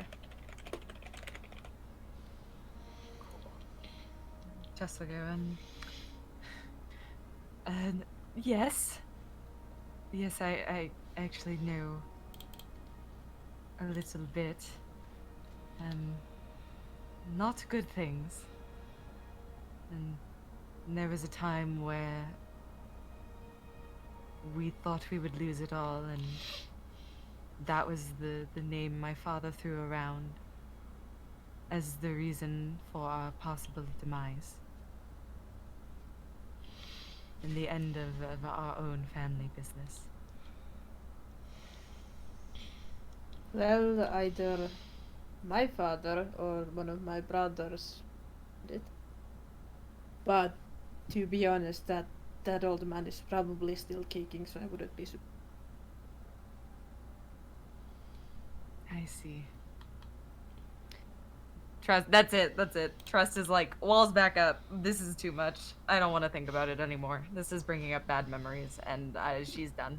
Trust goes. Oh, don't worry, we're just gonna go to Magiana then. Yeah, she's Go just ahead. This gonna is interesting. Yep. sip her It's like- coffee. Speaking of which, For her to be in. Grimthought, you wanted to go somewhere? Yes, he comes back in to see Kiki. Right. So Yeah, as the conversation hits that awkward pause, just door opens like, where'd you go? Yes, Grimtad? God bless Grimthod. Was wondering if you're free to do that thing we were talking about. And he very obviously winks and scrunches up his entire face as he winks. Yes. You know, that Yes. thing we Yes. were talking about. Yes. Something Let's. dry. Coda's gonna immediately check his back to make sure his back's alright. No, I think I got something in my eye. Don't worry about it. It's fine. Yes, let's get going then. Oh, cheers. Right, cool. What is it that, you know? We'll be Oh. back in a bit, don't worry about it. Yeah. Well, how long will you be gone?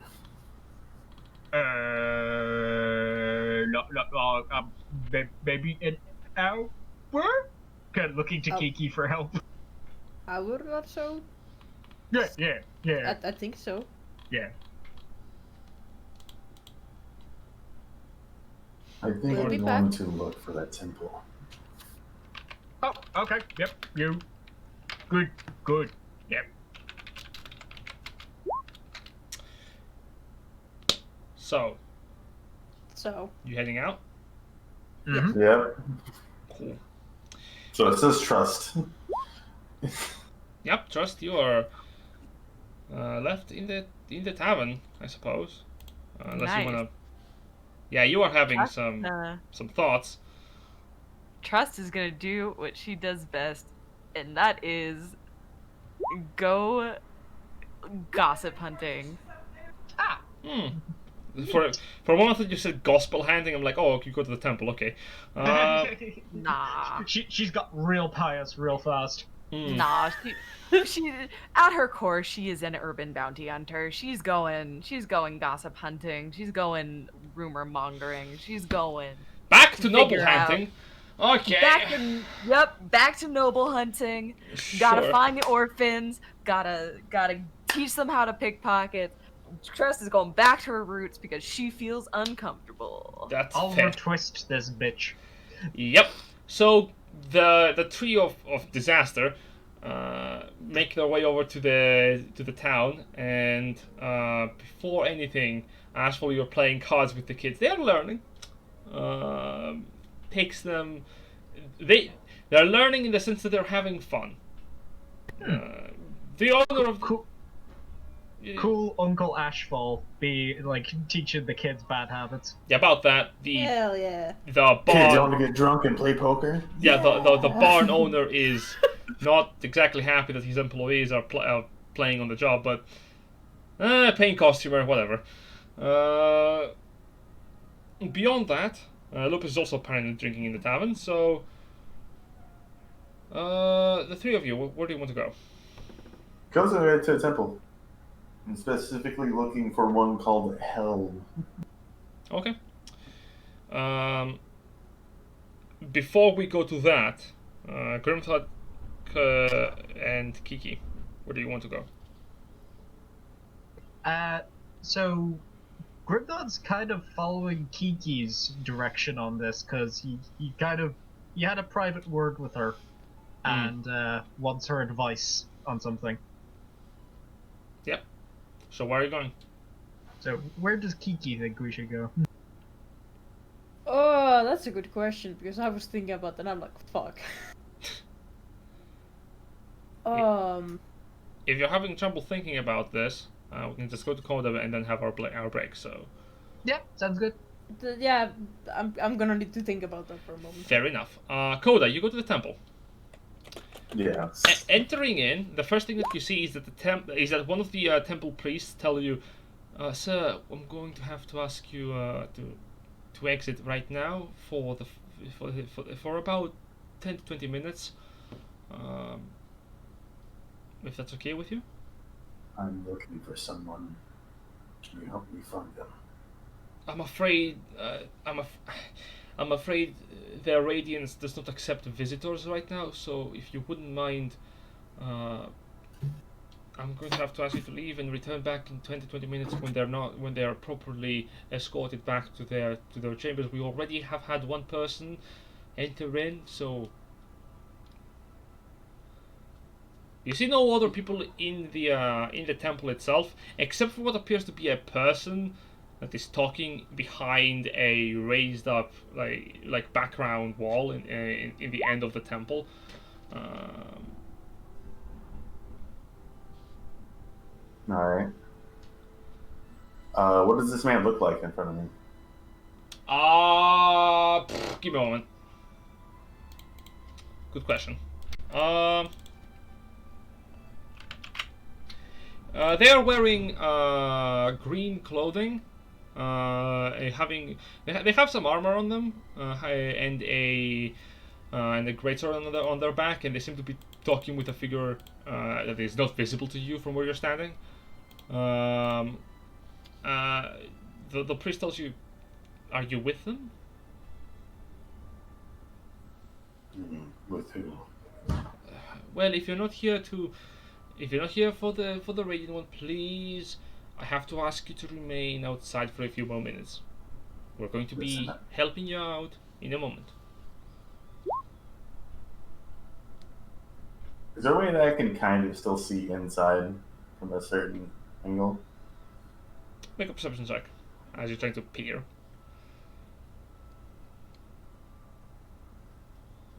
The DC is quite high, I'm not gonna lie.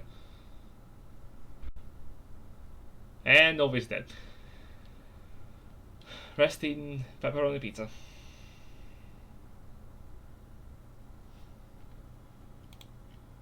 Or I am dead. No, you're still there. Okay, I think it's then. Novi. Yeah, Novi No, just. disadvantage. Not disadvantage, didn't say that. I said the DC is high. I still had disadvantage on. Sure, 19. That's actually still pretty high. It's not hard, it's just more than normally difficult, so you passed the 18. There is a figure certainly talking with the man up front. The thing about that figure, as you're peering in, the first thing that you see is that there is light emanating from the backdrop of the wall where the little doorway frame is, and is it hovering off the ground? You're not certain. It appears that the figure also seems to be wearing like light white cloths. You can see the hands are strange. They don't appear to be of a coloration the most skin tones have. In fact, is that stone? No. Marble? Is it brass? What? Is it brass? Not brass. You're not certain, and as you're looking, the priest tells you, "Okay, sir, we're going to have to ask you to exit. His radiance will be making a proper appearance later on today on the square if you are that interested, but please stay outside for the time being." That's not who I need to know. We're going to answer your questions in about a few moments. Fine. You're escorted outside. About 10 to 20 minutes passing later, the doors to the temple open once again, and you see a few more priests now than before, walking around the temple. They're talking among themselves. Please come in now. The door in the back of the temple now seems closed, and you see the individual is walking outside. What does this individual look like? They are wearing what appears to be purple garments in relatively lavish clothing. They have a weapon on their back, but it seems different. Seems to be like a curved greatsword. Seems that they are a human with a twirly mustache, like sharp, pointed, bright red eyes, and wearing a sombrero hat. They are walking outside. They are not the same person you had seen before. Alright. I like the hat, though. Goes with my poncho. You enter inside, and you do see some statues here, representing some of the gods, including some of the elven deities. Colarion is one of them, having a dedicated spot, right opposing what appears to be a statue dedicated to the god of revels, the masked one. Alright. There's also 4 other statues, one for the goddess of nature, Mieliki, one dedicated to Lathander, one dedicated to Azuth, god of magic, and one dedicated to Helm. What does Helm look like? Helm appears like a suit of armor without any body inside, sitting on a throne. Alright. The gauntlets on his hands have a pair of eyes each.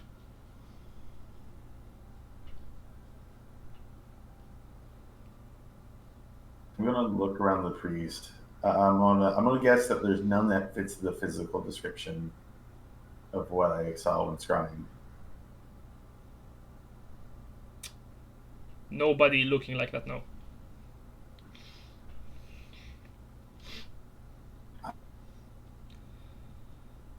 Yeah, you got that again. Sorry, Navi.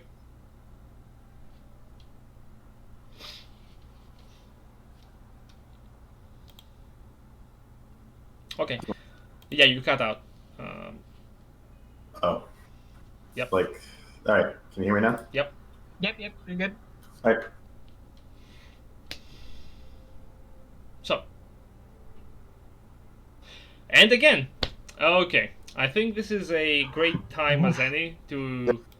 Yeah, you cut out again, Novi. I don't know why this keeps happening. Probably some kind of either like press to speak or suppression. You might have on your end, or maybe internet connectivity. Possibly. Yep. Regardless, You seem to be clear now. you seem to be clear now. So can you speak? Alright. Is there a really highly decorated priest? Ah, yes, there is. The most highly decorated one would be your choice between Coleran's High Priest and what appears to be an Evangel of the Masked One. They're discussing between one another.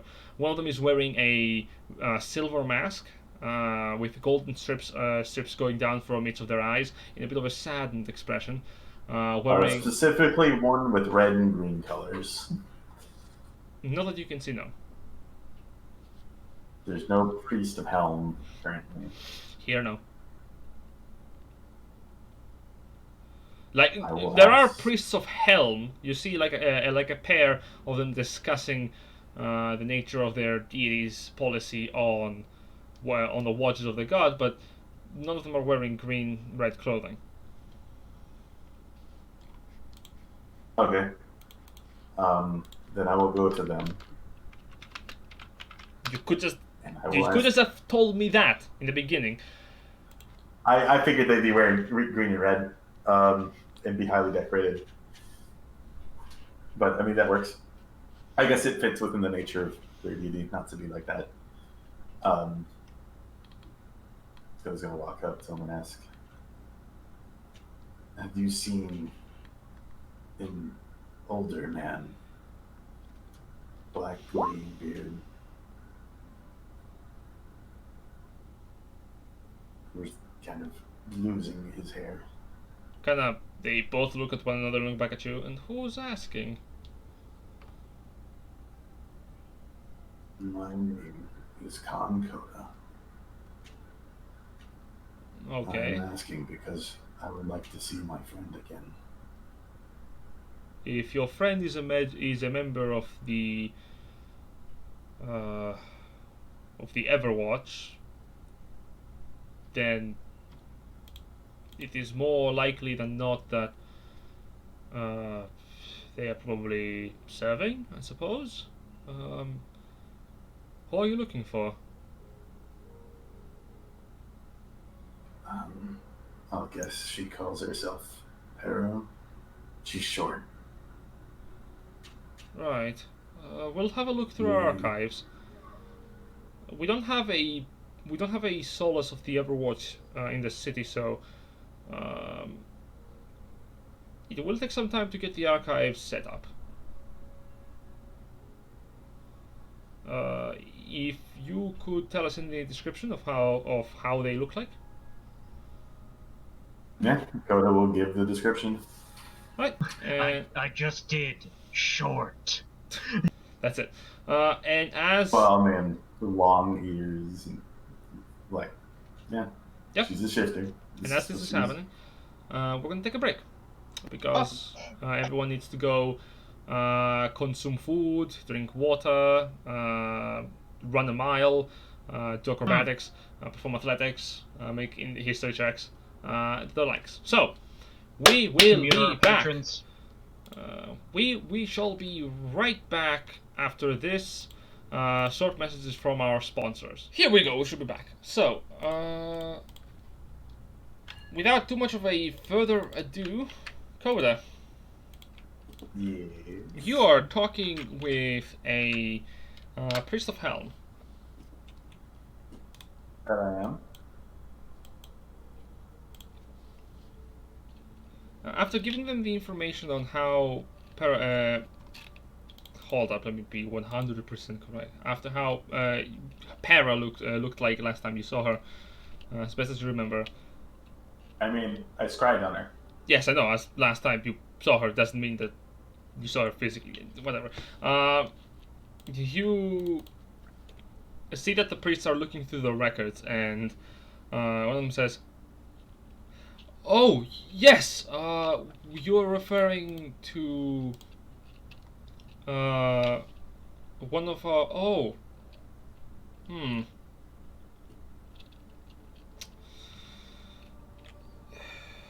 I have a question for you. Do you happen to have any kind of past with this individual? As in, what's the purpose of you seeing them?" She is a friend of mine. We grew up together. Well,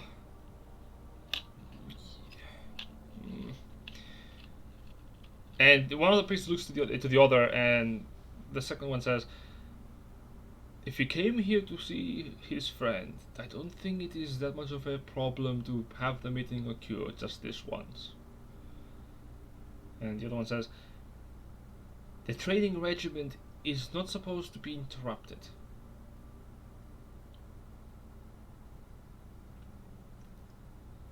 They seem to be going on a discussion, the both of them.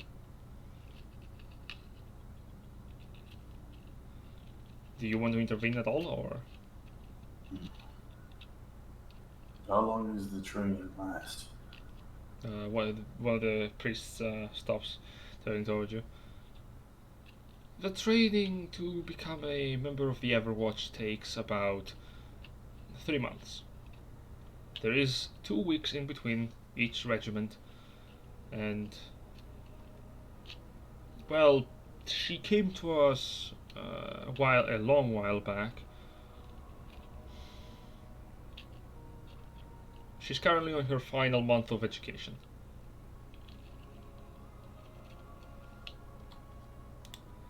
Now, if you are wishing to visit her, I suppose it would not be too much of a problem for a friend to visit. We're just going to need to know if you're coming alone. Yes, I will come along. Hmm. Very well then.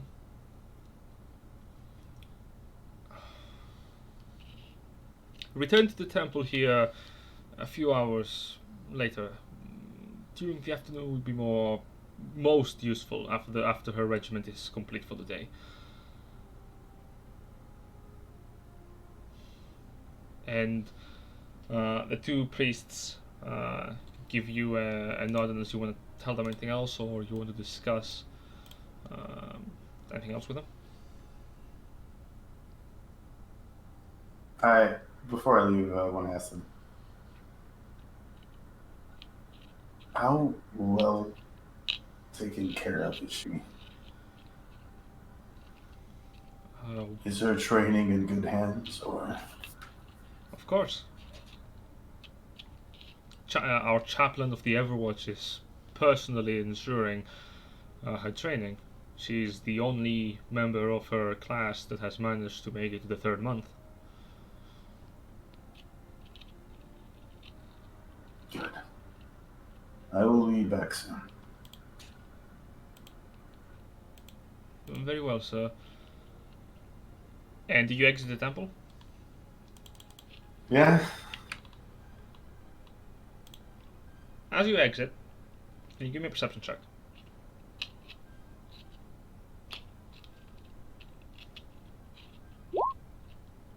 I don't know. I'm making this with advantage. It's with normal, so 12. Yeah. Actually, I'll give you advantage because... No, I'm not. 12. No, you don't see anything.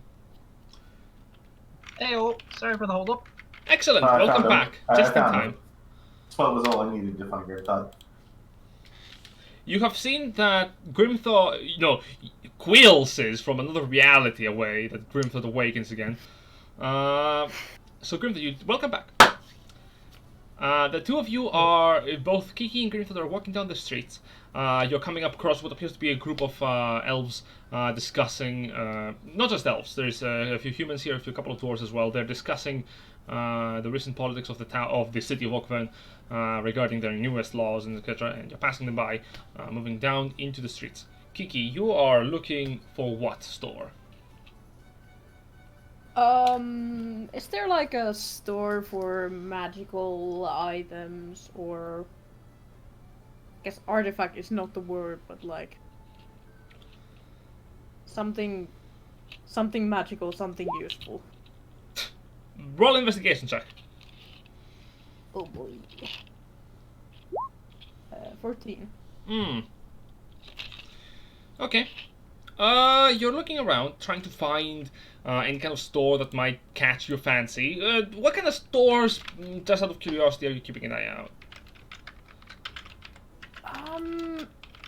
Something that would have like, well, I mean, useful magical items like for traveling and something practical. Well, there are a few stores that do catch your attention. These stores are mostly convenience stores. You're looking for a different kind of store. So as you're looking around the city of Oakvern to try to find a place that kind of strikes your fancy as that would actually be interesting, you do come across a couple of them. The first one is the Equinox. It appears to be a store that on the front has what appears to be a centaur. The centaur's visage carved into the woodwork, pulling back a bow and a string. All right, that seems interesting. Let's go in. Alright. All right. Entering inside, you come into what appears to be a relatively not so crowded store. It seems that here you can find some hunting equipment that is delegated to the sides of the room. Some arrows are put up in store, as well as some arrows behind caskets. Some bows also hanging up on different kinds of bows hanging up on the walls. Behind the desk, you can also see what appears to be different kinds of plants, such as different forms of cut down plants that are used in both alchemy and for hellbladerism. Behind the desk, you see a gnome having long white hair. Some flowers have been put in there, dandelions specifically, like tied up on the hair, and he seems to be wearing long brown overalls as well as a brown cap. Yes. Ahoy! Well, no, that's not the perfect voice. Ahoy! Welcome to my store. Oh, hello. Greetings. Hi, I'm Grimfod. This is my friend Rudigo. I'm Kiki. Name is Bimble. Glad to make your acquaintance. Kinda reaches up for a hand. His hand is relatively very small and doesn't reach over the counter. Grimfod reaches his entire arm over the rest of the counter to meet him and shakes his hand. It's a pleasure to see some customers. Please take a moment to peruse, or do you have anything in mind? I think I'm just sort of like looking around, seeing what works. Yeah, I'll just give it a bit of a look around if you don't mind. And can Grimfod roll, I guess, investigation? Would that work for this? Sure, with advantage because you're in the store. What are you looking for? Something that I think will work for my purposes. Sure thing. Roll investigation. Oh no. Kiki, did you also roll investigation? Advantage? Yep. Oh my god. Wow, dice just do not like us today. No. Like, you rolled 8, I rolled 7. Grimdon is looking around, but Foylan's like drinking. I Now, will join that. fair enough. As you are classic, as you are looking around the store, you do see that Clink. cling. Here, iced tea. As you are, Yes, it's definitely iced tea. I would hope it is. As you are looking around the store, you do see some magical wares are available.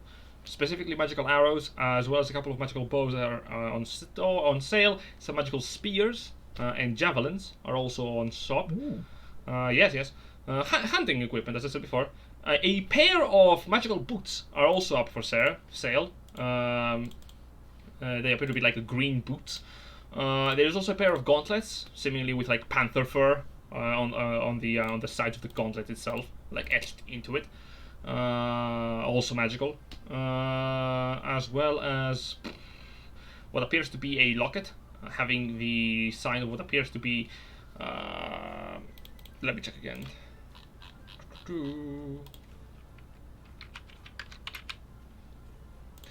The specific locket has what appears to be this, like a delicate silver chain around it, with the locket itself having a brilliant cut black gem pendant on it. That's what you can see. Okay. Good luck with it. Oh, those gauntlets look real cool. Can I have a look at them? Oh, the gauntlets of ferocity? Sure thing. Kind of hops off from the counter and makes his way towards you. Opens up the casket that they are inside. What do they do? Oh, these? Those actually are. Well, those came in later down the week, actually. Last week. They are. Well, here, wear them. Okay. Grimfod puts them on. And the moment you put them on, you see from the front where your hands go into the finger parts, you see there are tiny claws that kind of etch from your fingers. Oh, well, that's weird. Grimfod, like, experimentally, like, touches onto his shoulder. Yes, they're sharp. Okay, yeah. No, they're proper sharp. Yeah, they sure are. We pride ourselves on proper service. Those gauntlets are primarily for people who do not enjoy the use of armaments, or who participate mostly in the old art of fisticuffs. In addition, this can also be applied to any kind of pet you may have. If you see here, the gauntlet itself, where the fabric applies, can be stretched, and it kind of stretches, like grabbing your arm, Grimthod, and holding one of your fingers, kind of stretches the fabric of the finger forward, and it's very stretchable. Okay, yeah, that's really impressive. What about the boots? Oh, the boots! Yes, of course. Kind of looks around through his many keychains. Let's see. Well, for these ones are one of my personal favorites. These are boots of striding and springing.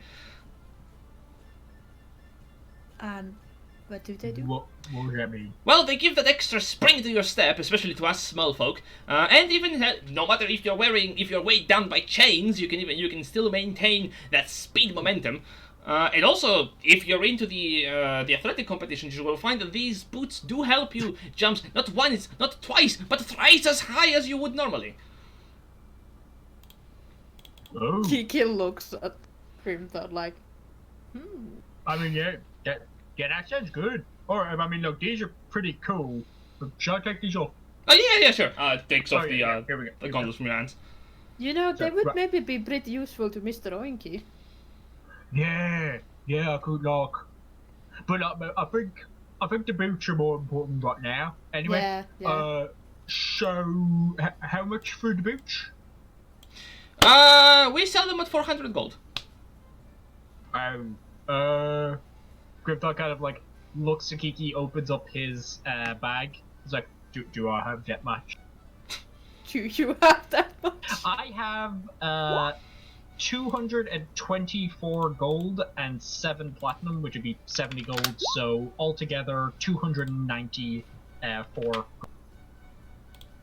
I have 7 platinum, so that's 70 gold. So that would be the how much would be 300 and 360.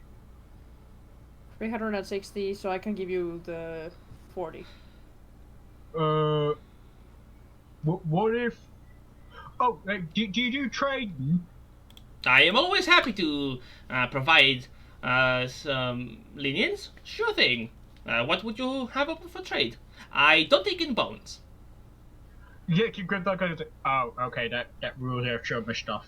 How do you feel about fingers? Kind of blinks towards you like 3 separate times, like quickly. Fingers? Yeah, because I got these fingers from this big lad that I killed. Pulls out the Fomorian fingers. Ooh. Those well, when you told me fingers, I thought you were meaning of a normal person, which normally I wouldn't buy, but these, those I can actually make use of. You know what? Yes, I do like those fingers. How many do you have? I got 5 all off to one end. That's a set. Sure thing. I can probably sell that to some eccentric hunter. I'll buy them for you for 50 gold. So, I'm willing to drop the price down to 350 if you add in the fingers. Oh, yeah. I've also got this here. And he pulls out a potion of lightning resistance. His eyes just go wide. Oh! Oh! Don't you have like a bunch of other things we just sort of gave you? Oh, yeah. I got lots of stuff. I got that rope that, like, does... Oh, what was it? Oh, yeah. Hog tie. It ties up Keith. Don't! Uh, I see.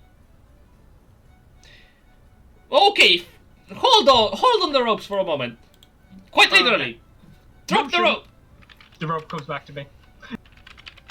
So, here's the thing.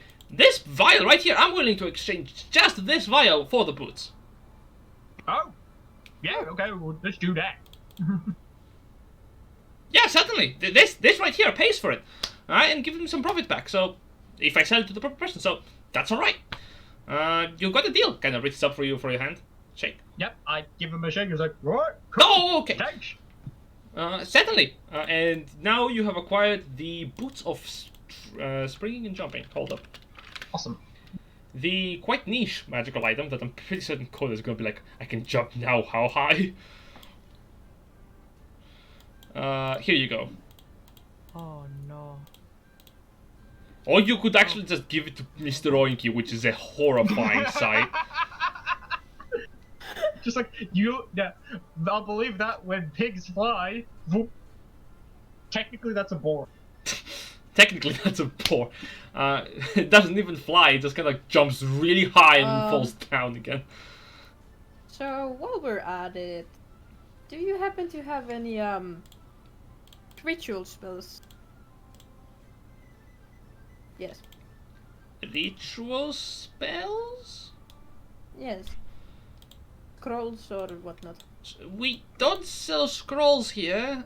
You might be looking towards one of the wizardry shops. In fact, I actually know. I have a friend of mine, a high elf. His name is well, he calls himself Jean. I call him Jean.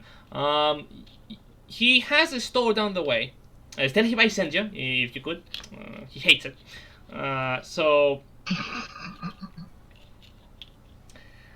If you go there, you are very likely to find some scrolls of magic, if you're interested.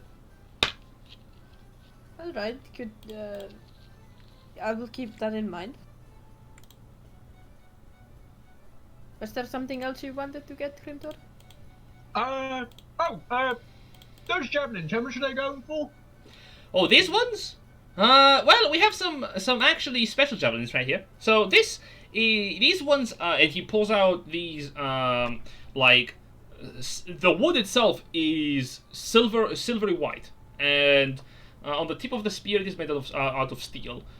These are silver pine javelins, magical ones. Quite simple. I'll sell one to you for 50 gold. Oh, yeah. Can I get...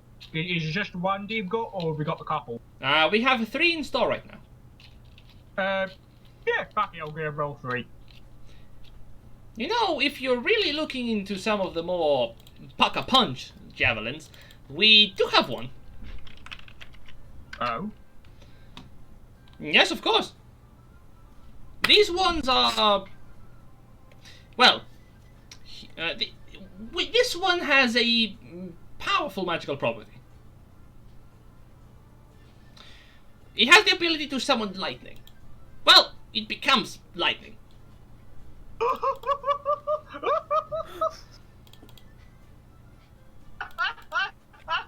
Oh, I know exactly what the fucking item is. Okay. I don't. I'm scared. That I'm is always a scared. very good item. Okay. There is a... This javelin is currently the only one we have in store. We got them from... well, I will be honest. We got them from a group of people who went over to the lake here in the wildlands, and when here's the thing: there's an elemental living in the lake. Oh yeah, we met him. Oh, so you know that he can summon thunder and lightning, yes? No, we just saw him like throwing a bunch of water onto the jungle, and he was like looking at us, and he was all like, "Oh, I'm gonna get you. You best get out of my lake." Yes. So one of them got shot by the lightning bolt, and unfortunately they died. But the lightning bolt stick to the spear. So, hey. So that is lightning in the javelin? Sort of. Okay. So how much for that one? That will cost you 500 gold. Oh, that's I don't know. Do I have that much? Does it? No. No. Spoiler warning. No, I don't have that much fucking gold. No. I was gonna say, if you did, I'd be impressed, but like, Wait. holy. Like 500 Yeah, gold? 500, yes. Yeah, Coda has that. But Okay, yeah, so- You're not here. I'm not here. I'll I'm get doing other you. things. I'll take the 3 white ones you got there. I don't think I've got enough for the other one. Excellent. So that'd be 150 gold, yeah? Aye. Each one of these javelins are simple +1 javelins. Nice. So that's 3 +1 javelins. I'll add that now. And for those that are wondering, yes, those are some very cheap magical weaponry, but they're javelins. If you're willing to be level... I mean, it's the same thing as like +1 arrows. It's like, yeah, they're +1 arrows, but they're almost one and done. Kinda, yeah. Specifically, you have to throw them, and then you don't have them immediately back in your backpack. Yeah, and if, for example, they go down a hole, that's them gone. That is also that. Forever. No, So not a hole. yeah, I'm not getting any stats for that. That's it. So, is there anything else I can sell for you? If you're willing to buy these 3. I think that's everything. You know, don't think there's much else. I mean, I really like the gauntlets, but like I don't think I've got enough of the money for any of that.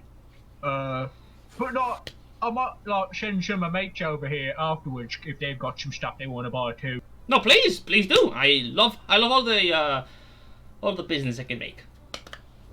Cool. We'll probably pop over and see your mate as well. The one with all the Jean, yeah. The squirrels, yeah. Merrily. And do you want to buy anything else, Kiki, or do you?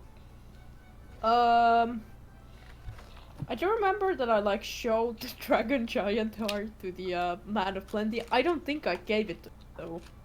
You did sell think- it on to someone else though, didn't you? No, I think No. I had like 2 vials of the dragon You blood, have and I one gave him vial. 1. Yep. No, I had 2, and I gave the 1. You have the one guy- vial. Because Coda Nope. drank one, remember? No. I gave Yeah. the 1 vial to man of plenty, and then Coda drank the other. Yes. So both vials Yeah. will be gone. But Yeah. the heart. I feel like you tried to sell on the heart to like an alchemist or something. Coda tried to sell a troll heart to an alchemist.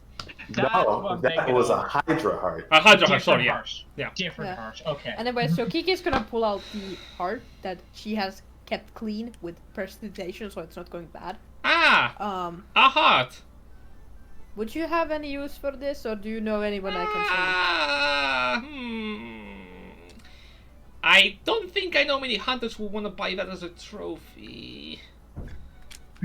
Grimthar kind of looks at Kiki and just goes, "Which thing was that? No, which heart was that? Because we cut out a lot of hearts of it, obviously." Well, this was the first thing we killed. You remember the giant dragon hybrid, whatever. We almost died to that. Yeah, that thing. Yeah. Okay. I think you have a much better luck if you go to an alchemist or a merchant or something that deals with organs. I don't. Would you happen to know where I could find one? Well, that is a good question. Oh. Well, there is an old lady. Has a store down the way. Not very popular. She does like very creepy things. So maybe you can sell it to her. I'm gonna pay her a visit. I can afford this. Just look for the cheap cauldron. Is Think that the name, or is it actually? That's got, the like, name. a That's the name really of the store. Okay, I thought it might have like a really cheap looking cauldron at the front. I don't go Think down there, but maybe. Do you wanna go there now, or do you wanna go back with the others? I'm cool to pop over to the other shop. Hmm. Alright. We Uh. head to the cheap cauldron. Yeah. Before you do, Okay. trust. You went to go and find some mischief. Oh boy. So, Cool. where are you heading off to? Probably gonna keep an eye out and look for like a square, see if I can find any rambunctious kids. See if I can just kind of hear any in general gossip. She's kind of Right. she's sleuthing. Make a perception general. check, if that's the case. With advantage because you're Guidance. spending a lot of time on that. Yeah, with guidance. Advantage. Trust sidles up next to some kids and goes, "Hello, fellow youths." I too am a child. Oh god, that is 17, 18, 19. 19. Yes. First of all, you come to the main to one of the main. No, to one of the side squares of the outer ring. Will probably be your best bet if you don't want to attract attention too much to yourself. You notice that they are setting up what appears to be a stage, like building it with wood. Some workers. You do know some children are playing by the fountain in the middle of the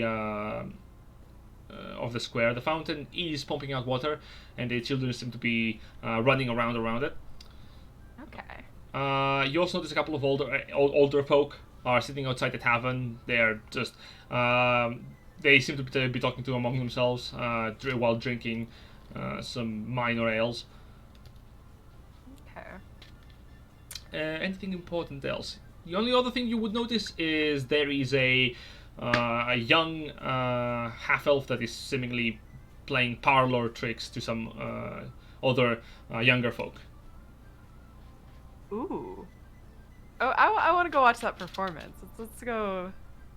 As somebody who does the street performing herself, Trust would be interested in seeing the parlor tricks. It appears that the young magician, so it were, is using cantrips and low-level spells to wow the youngsters, and they're giving him tips.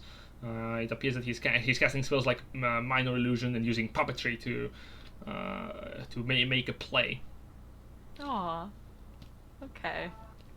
It appears that the story that he's currently telling is that of a knight that's going on a joust to defeat the big bad knight of Gavaria.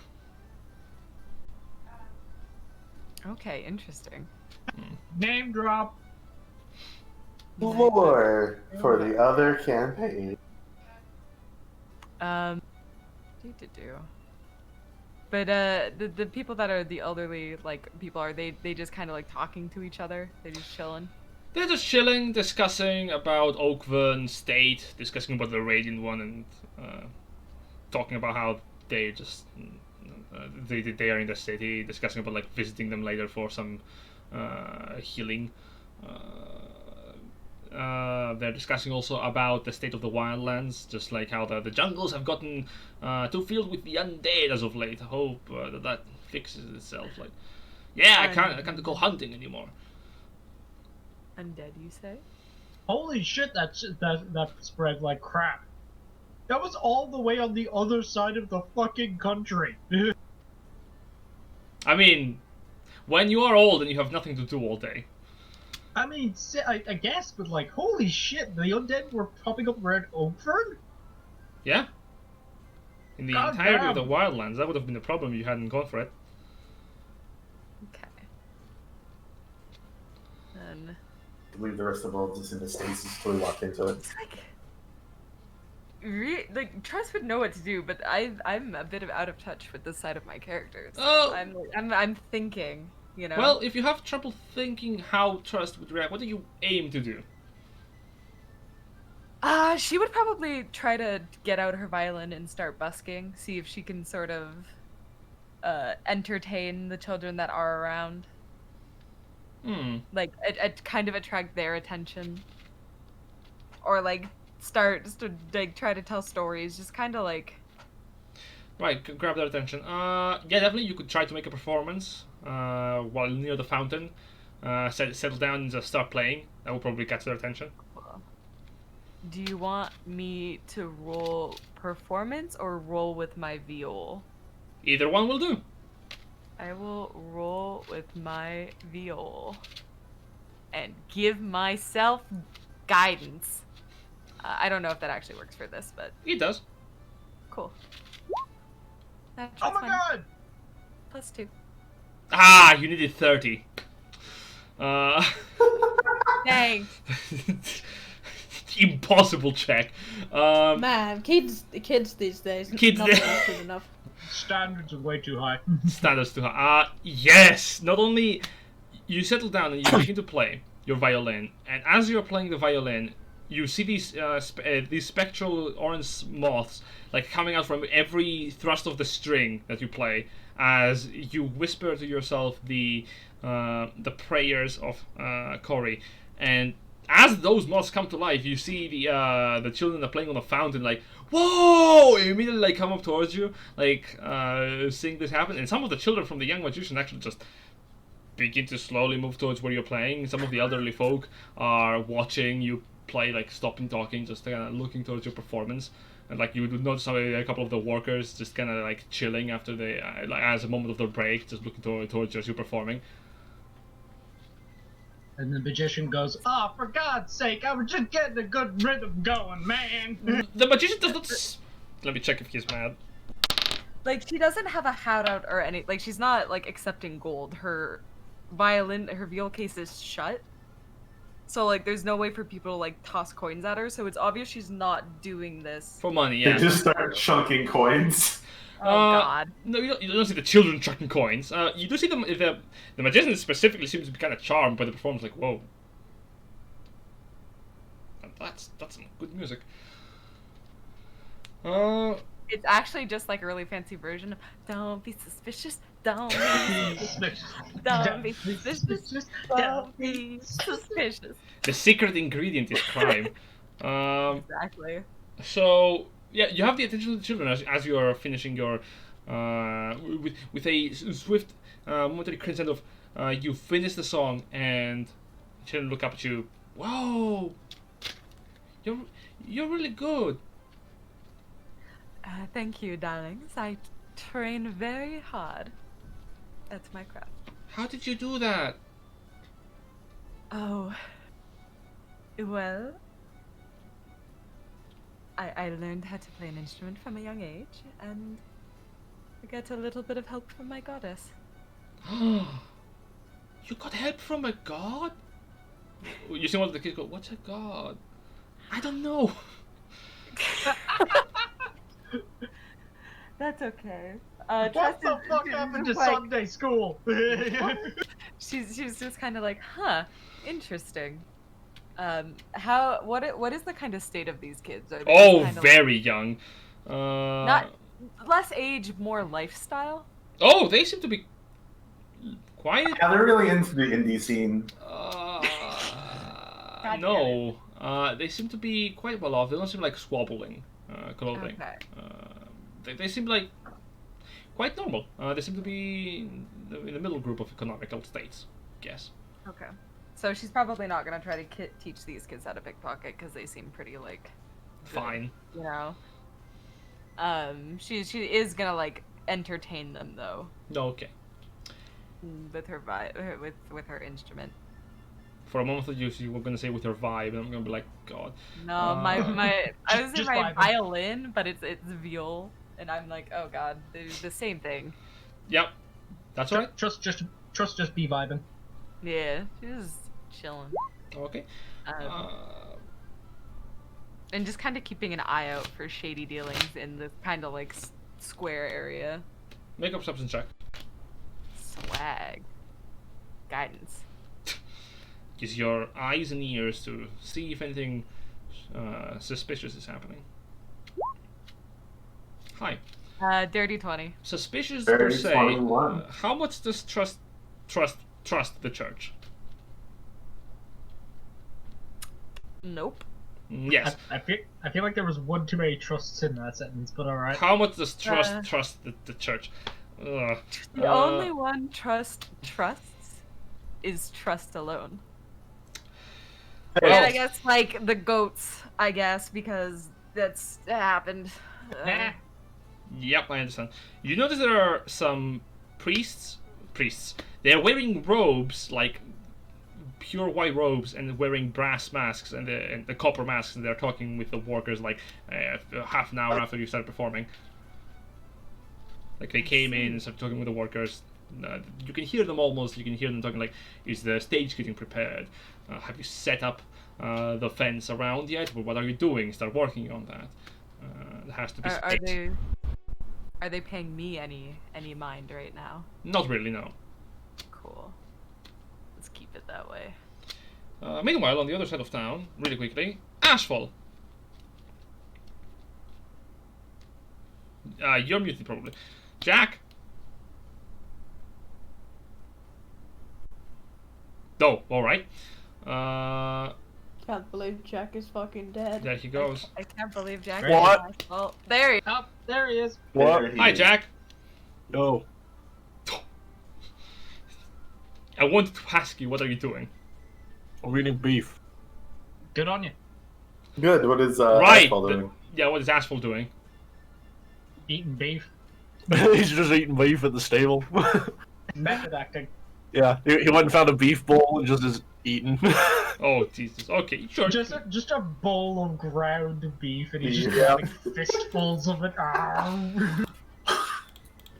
Fair enough. That's alright. Yeah, he's just taking care of the horses, probably like teaching the kids like how to properly approach a horse and brush them properly. Okay. Oh, fuck's sake. The kids are gonna need some hours of work into this. Like, How dumb are these kids?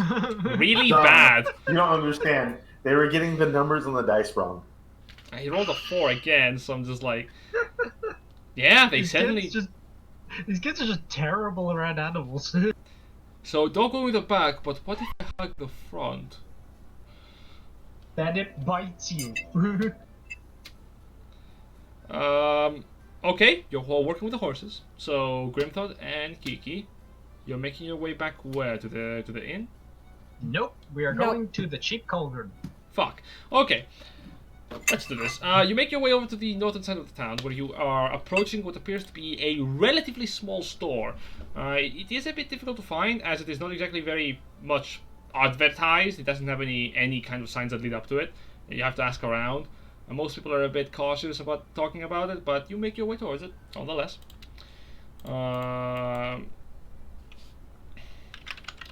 So you see this small hovel. From the outside, it has like a dark oak wood for its walls, and the top of the top of the roof seems to be ceramic as well. Blue again. Momentary rebate, sure, very well. So Grimflat and Kiki, what are you doing? We're probably going to just head into the cheap cauldron. This seems like the place. Yeah, I mean, does the sign say? Is that what that says? Yes. Okay, cool. All right, and you enter into the chip cauldron. Oh, creepy music time. So, first important question: what's the smell like? Exactly. Does it smell like a cheap cauldron? Like, I feel like with these kind of shops, the smell is the first thing you notice.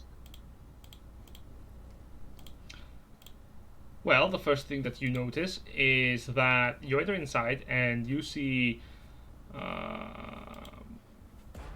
what sounds like a bubbling sound coming from the back of the store. The other thing you see is that there are vials of some kind of liquid in shelves on the inside of the store. There is nothing in the middle of it, in the middle of the room. There is a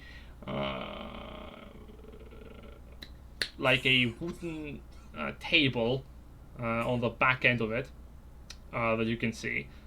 Sitting on the other side is an elderly figure, like an old woman, seemingly just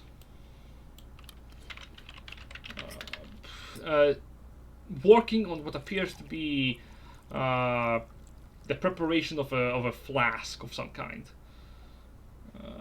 She's currently attempting to use a potion kit to kind of work it.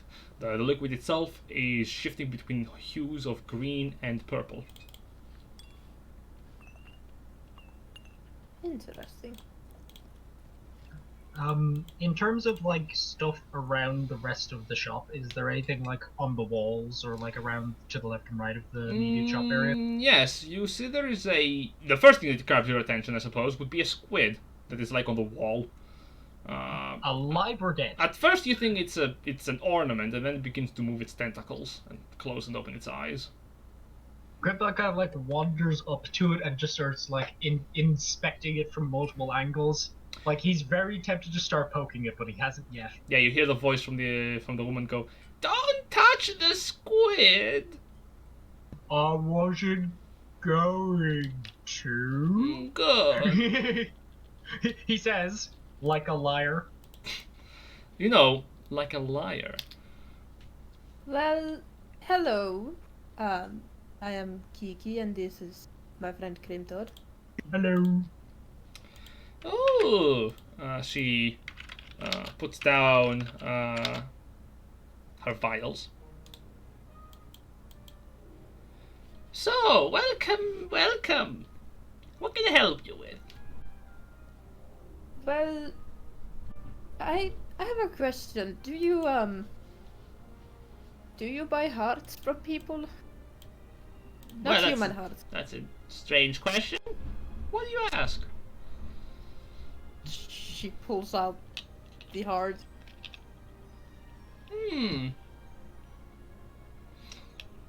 That came from a giant half dragon. Ooh. It was cursed. Why, bubble my cauldron. This is a new one. Yes, I am certain I can make a fine brew out of this. Certainly. Watch out, it's super cursed. Oh, nothing a little bit of holy water cannot fix. Oh. Well, that probably would make things much easier. Well, that and probably some restoration magic. Tell me, does 200 gold sound fine for a price? That sounds more than better. Well, is there anything else that I can interest you in? Some potions of mending for your wounds, perhaps? Or could I interest you in some ornaments and ailments?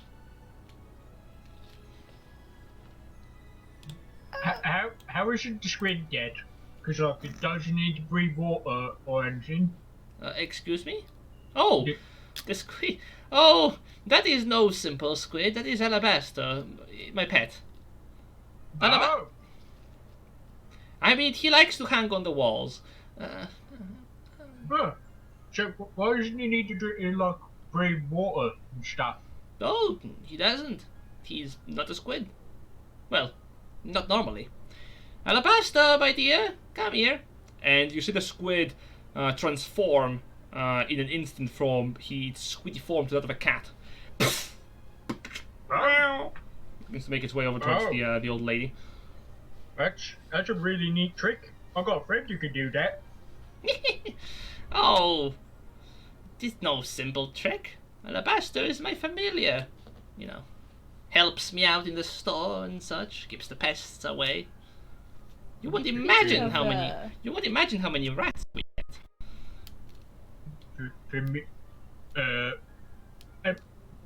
Am I getting the commons word wrong? Because I thought familiar was the nudie thing.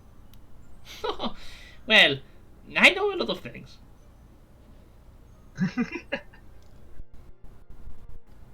Right, but you usually use that to like name.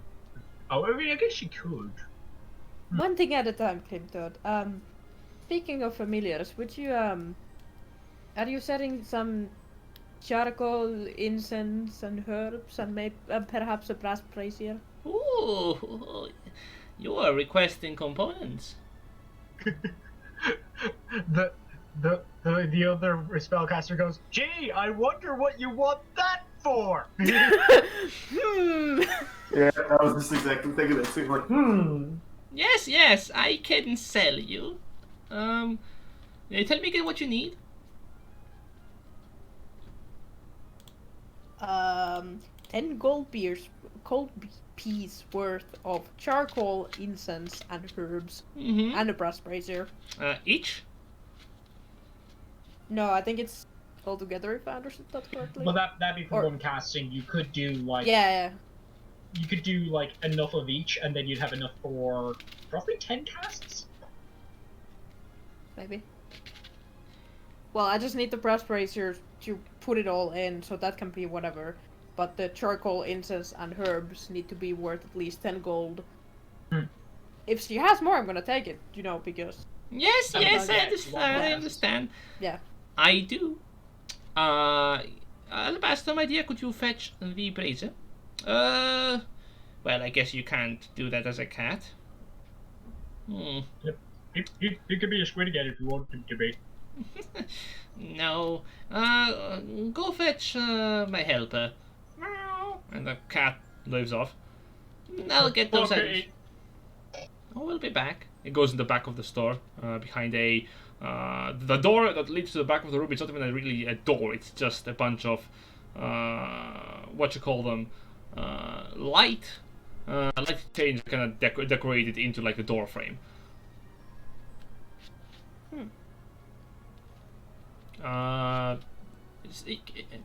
Give me the money and I will present you the ingredients when they arrive.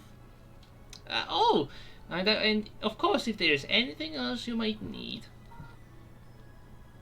I don't know, do we think we need anything else? Any what? Do you think we don't need anything else apart from the bits you want? Well, I do still need a pearl. Pearl? Oh, Kiki sucks at getting in the way. Oh. A pearl? A pearl? Okay. I actually have a pearl right here. She pulls out a shining small pearl. So if Kiki is looking at it, does she think that it will work with the identify? Definitely. And how much would that be? I'm willing to sell it for 50 gold. Alright. How much of ingredients do you have for my familiar? Well, oh, you will need... I understand. At this moment, you see a younger gentleman enter from the back. What appears to be a relatively... about the ages of like 17, half elf. Bringing in a brazier and the rest of the components as the cat follows in behind him. If you're willing for components for the casting of familiars, I can sell you 3 batches. That would be 30 gold. alright. So I give her 70 gold. Thank you very much, dearie. Tell me, is there any kind of potion or ailment you might be seeking for? I think you did your math wrong there, but alright. What? 50 for 50, so 10 more probably. If you're buying the pearl, because 50 plus 30. Yeah. Yeah, 30 is 80, not Not 70. 70. Right. Yeah, sorry. I'm good at math. Quick math. Don't worry, Kiki, this is your brain. Don't worry, I got you. Damn it, I can't use this now Yeah. against her. Okay. Yeah, no, Silver is not good at math. Kiki is good at The usual example. Now. Oh. Oof. Now. The old woman says, is there anything else I can sell you? Do you think we should take some healing potions? I mean, I guess. I don't know. Look.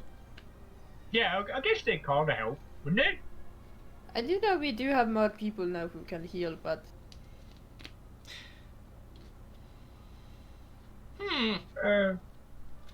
Yeah, do you have those sorts of things? Grimthor's very lost right now. This is all just stuff that he does not get. Yes, we do, dearie. Tell me, what do you seek for in a potion? A fiction? Fixing? What do you need fixed? People. Say that something is broken or missing? Yeah, like if they're missing blood or guts. Ah! Yes. Sorry for that. I do have a potion. Sorry, I was sidelining into a cackle there, but I managed to hold it back. Don't worry about it. I can give you a potion if you need it.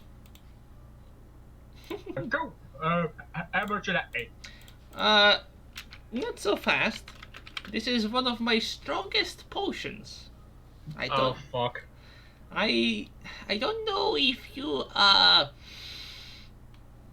in need of it. Ben, are we doing potion seller right now? I think we are. My potion is not. My potion is more meant for a beast, more or less a man. I have a potion of this potion that I have is very powerful, very special, and it is not for use for people who don't need it. Okay, what should do? No, it is a potion of regeneration. Would it fix someone who has burned himself very badly and wants to get that? Burn scars, missing limbs, missing organs, missing parts, even eyes, tongues, teeth, anything. It will fix it. Well, it won't give you additional limbs, but it will fix you up. Do you think that'd be something that we should get? Well, how much is it? Oh yeah. That, I don't think you have the money for it. How much now is it? It will cost you 5,000 gold. Looks sticky, is that not? That's more than if we combined all of our money. Oh, that's not. Oh, okay. Do you do trades? I do trades. How do you feel about fingers? I mean, an alchemist probably would be like, all right. I do like some fingers. What kind of fingers are we talking about? Grimthon pulls out the 5 Fomorian fingers. Yeah, Did you have 10? No, he only took 5 off the one hand. No, he didn't sell them to the other one. He exchanged the potion of lightning resistance for the boots. Yeah. Oh, right. Yes. Oh, Fomorian, you say? Yeah, killed him. Now that looks wonderful. Dearie, I will take him. Go. How much off did... Well, Like, is that enough for the potion? Normally you wouldn't find squat, but I do like the fact that you can provide me with this goods, so I'm willing to buy them for 200 gold.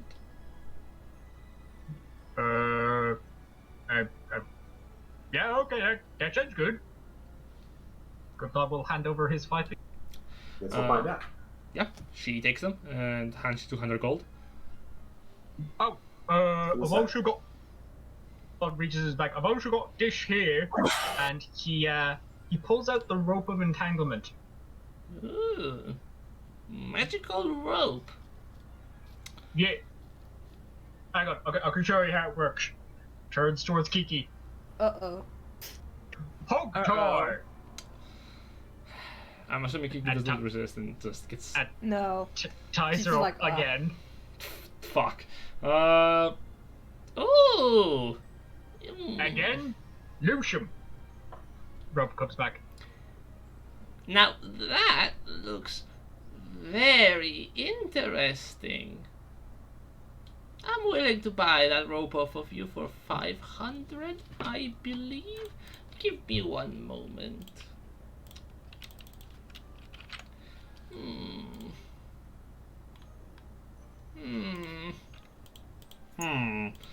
Uh, I'm fully willing to accept that this is not a suitable trade for a potion of regeneration. I'm willing to buy this for 2,800 gold. Oh, is that no? That is still more than if we combined all of our money. Oh, okay. But not is that as much as the Well, it is a the rare potion. find. Oh, I've got one thing. Let me check. Is it? Grimthorpe kind of like reaches down for it and like hesitates and be like, kind of reaches down and pulls out the big one's tooth. Oh, So Aww. this is really important, but is this? if this is She if kind this is of ponders. Is this important to you? yeah, it's a trophy from a big fight that we had, and we did really well against it. But if the potion thingy-mabob is, you know, it's good, then I think it's worth it. Well, hold on. She's Grimthorpe. gonna insight that, see if you actually do care about the tooth. He really does. Well, she rolled a 17 on the dice, so if you're lying about that. Nah, he legitimately really cares about this too. Well, hold on, Grimdot. Is there something you, perhaps a job as a trade? Oh yeah, we could do something for you. Dearie, I don't need anything from people anymore. Back in my day, I used to be up to all manner of stuff, but now I just sell potions. Oh, you done like adventuring and stuff? You could say that. Hold up a second, I'm going to check a thing. Nope, never mind. Oh, Wow. I no. actually managed to roll a -1. It happened, folks. There you go, you did it. I tell you what, I'll give you the potion for the fingers and the tooth. Oh, that'd be not all my trophies. Not the rope. What do you think? Well, it is up to you to decide. Gav looks at the potion like, this should fix it, right? It at least should. Okay. Yeah, because you know what? We're going to keep going, and we're going to kill even more impressive stuff. Now we're going to get even better trophies. Yeah. He plonks the fingers and the tooth down on the table. Trade. Deal. She hands you. She reaches into her cloak and pulls out a bubbling green vial. There seems to be a bone in it.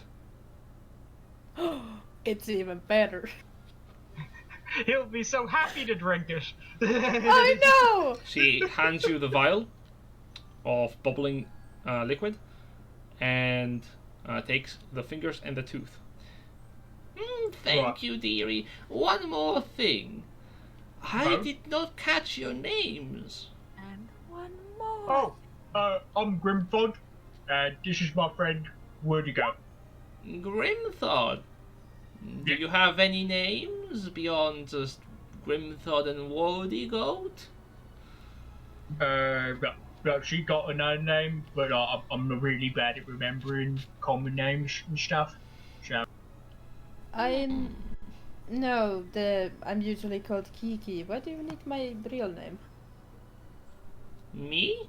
Oh, I'm just assuming Wodygoat is not your actual name. If No, it no, is, that I'm is- not judging. She is judging. she judged him real hard. She judge. Yeah. No, no. I'm usually Usually people call me Kiki. Hmm. Yeah, I'm Josh Grimfog. It is good to meet both of you. Excellent youths. Right then. Well, very nice to meet you. He reaches his hand across to shake hers. She doesn't shake your hand because your hand is the size of a tree trunk. Instead, her assistant will shake it for her.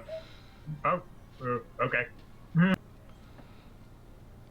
You're free to return any time. Cool. Alright. It's nice meeting you. Likewise. I suppose we head back to the tavern to meet with the Yeah. others and find some other things we were discussing about. Mm-hmm. We do that. Okay. A general regroup. All right. And you go to meet up with the rest of the people. Kodat, you go back to the tavern. I wait for an hour Okay. or however long it takes. I'm gonna wait. I'm not gonna go to the tavern yet. What are you gonna wait for? Dusk? They told me to wait for Yeah, dusk. an hour or two. Yeah, an hour or two, like afternoon. Okay, yeah, I'll wait. It's midday. Okay. Were we actually that far gone? No, you guys are I gonna mean- be back for like. You went out for like 1 to 2 hour tops. Yeah, exactly. We went out and then we came back. Yeah. Whereas, I think Coda is hanging out in a church for almost the entire Oh, day. right. Okay. Yeah. That's fine. Then Koda, you would eventually see that. Okay, the rest of you make it back to the tavern. Trust, Mhm. how long are you staying in the? That's a good question, isn't it? It is. That's what I'm Are asking. you staying in the market square for almost the entire day? I honestly think she would, because she would just like, she saw the suspicious church people and now she's like, I should probably figure out what's up with that. Splitting So my- party. I'm loving this. And I guess we don't cross paths with her. Nope. I imagine we would. Nah. And, well, what you see, Trust, is that they set up the stage, and as they set up the stage, the three priests are casting some magical spells onto the stage, facing the crowd that would be into the street. Okay, do I recognize what they're the spells at all? Arcana. Guidance. Sure. Fingers. Oh my god! Wow! I'm a golden fucking god. Yes! Or a gray one, I guess, You- with horns. You do! Those are... I'm a gilded fucking goat. Yeah, give me a moment, I'll tell you exactly what those spells are. Corey is clutching up, bro. High five. Barry, did you actually say I'm a golden god? Yeah, and then Are we- I swapped are it to we- a gilded goat. Right, but because- like, are we actually tempting that shit? So, Now you said something about there it. are 3 spells being cast. All of them appear to be glyphs of warding. 2 of them Okay. appear to be equipped with counter spells. Oh. One of them has a force or has a wall of force. Oh, I guess so if somebody tries to cast something at the stage, then they wouldn't be able to, because counterspell would go off. And then if somebody tries to, like, run up on the stage, they would, like, bounce back. Seems so. Yeah, so it's like they're setting up, Protective barrier, yes. yeah, like a barrier, or like a bouncer, or something like that. Something's gone in my The background. question is why 4? That So is a good question. So Tress is probably gonna ask the workers. they're gonna tell you that they it's probably for the patron. Who is? Yeah, Sorry, Dad. the masked one's I'm got terribly forgetting yeah, the masked one's got as of late a divine visitation. An angel of the revels is here. It's gonna make an appearance. Ooh. Does am I the only one who has Oh. no idea what the fuck that is? Oh, Coda might have already seen him a little bit. Coda, Grimthod, Ashfall, and I believe Mako and Lupus have all seen one of those angels before. In So- like the festival or? When we killed the Hydra, one appeared to us and like was Oh. pleased with our performance. Oh, Oh shit! that's concerning. Yep. Super. But Just does Trust know what that is? No. Well, probably. It's not like a secret. Angels of the Rebels are some of the few divine forces that are known to be around the world, especially in Verks. In contrast to other deities, it appears that the masked one has a very much present force on Verks, in that his angels seems to be all around the world, just spreading his message like apostles. Oh, so this angel is gonna come up on stage and speak the masked one's message, and they're making sure people can't get to it.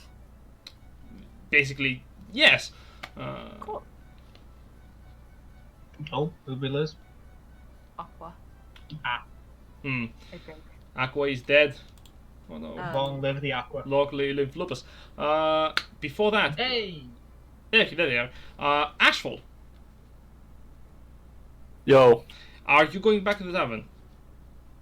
I Can- mean, I'm kind of just making sure no one pokes at Mako, and just kind of keeping myself entertained with the horses and the young lads. Yeah, you will see people are actively, like the two kids, actively like finish off their shift and immediately just begin to head off for the square. All right. And you're keeping an eye on the corpse. Excellent. Yep. can- That's one way to put it. Lupus? as I said as I typed out way before, the Lupus come to buy a poisoner kit and things to use it with. Okay. If you're going to be buying a poisoner's kit, you say. I can hear the fucking static of the television. It's in my head. A poisoner's kit costs 50 gold. Standard adventuring equipment. 50 gold. 50 gold. Components cost 10. You can attempt to make poisons using a component. Using materials. Okay.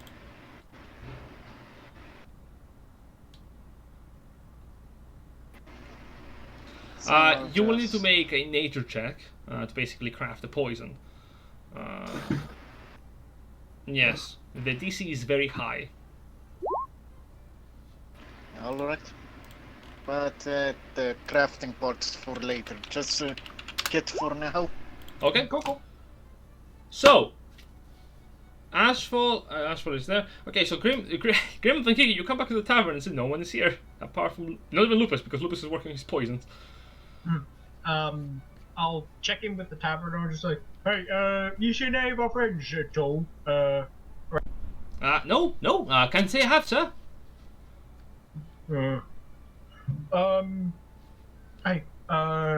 where'd you go? Do you reckon I should like check in with, Badger Scout and she, when he'll be around or anything? You can do that? Yeah. Well, yes. Okay.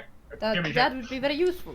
Okay, here we go. Before exactly you do that, Coda, you are standing in the church. At this point, you would see that as you're standing outside waiting, you would see that the people are ushered out, and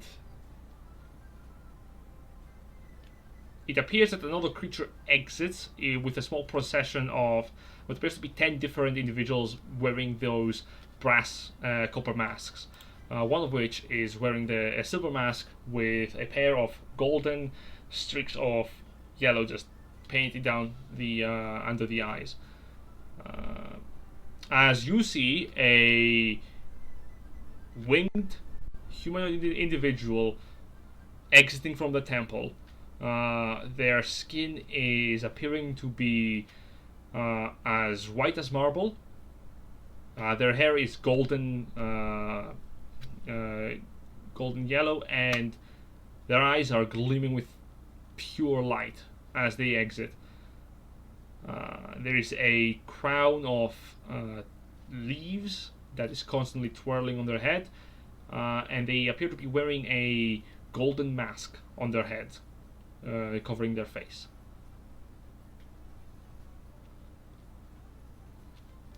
As they exit, you notice that the temple is also empty.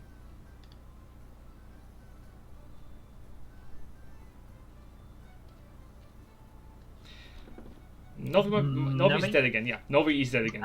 Oh, no, I'm gonna push the dog. Okay. Cool. So you could try to see. You could try to sneak into the temple, try to see what's happening. If you want, just take action in your own hands, or you could just wait. Or you could follow this angelic figure. Who knows? It's tempting to sneak in, because I could just wild shape into a lizard. I mean, that worked out for you last time. That's probably actually what I'll do. Or a bear. Bear is also an option. Sneaky bear. Just walk in. Don't be suspicious. Don't be suspicious. Don't be suspicious. Don't be suspicious. Okay, as you're about to go in, a message, ding, goes in your head. So, again, Grimthod scrunches his eyes, tightens his lips. Hey, bandit girl! Where you at? I got a present to give you. I think this goes longer. Just where are you? So I'll come give you a present.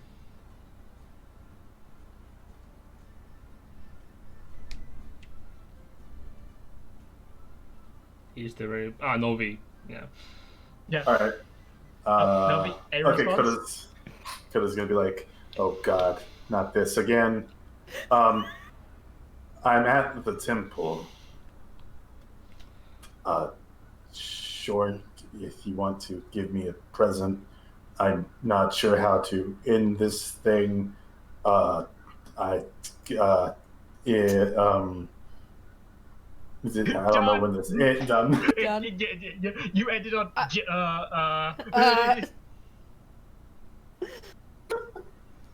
I fucking love sending.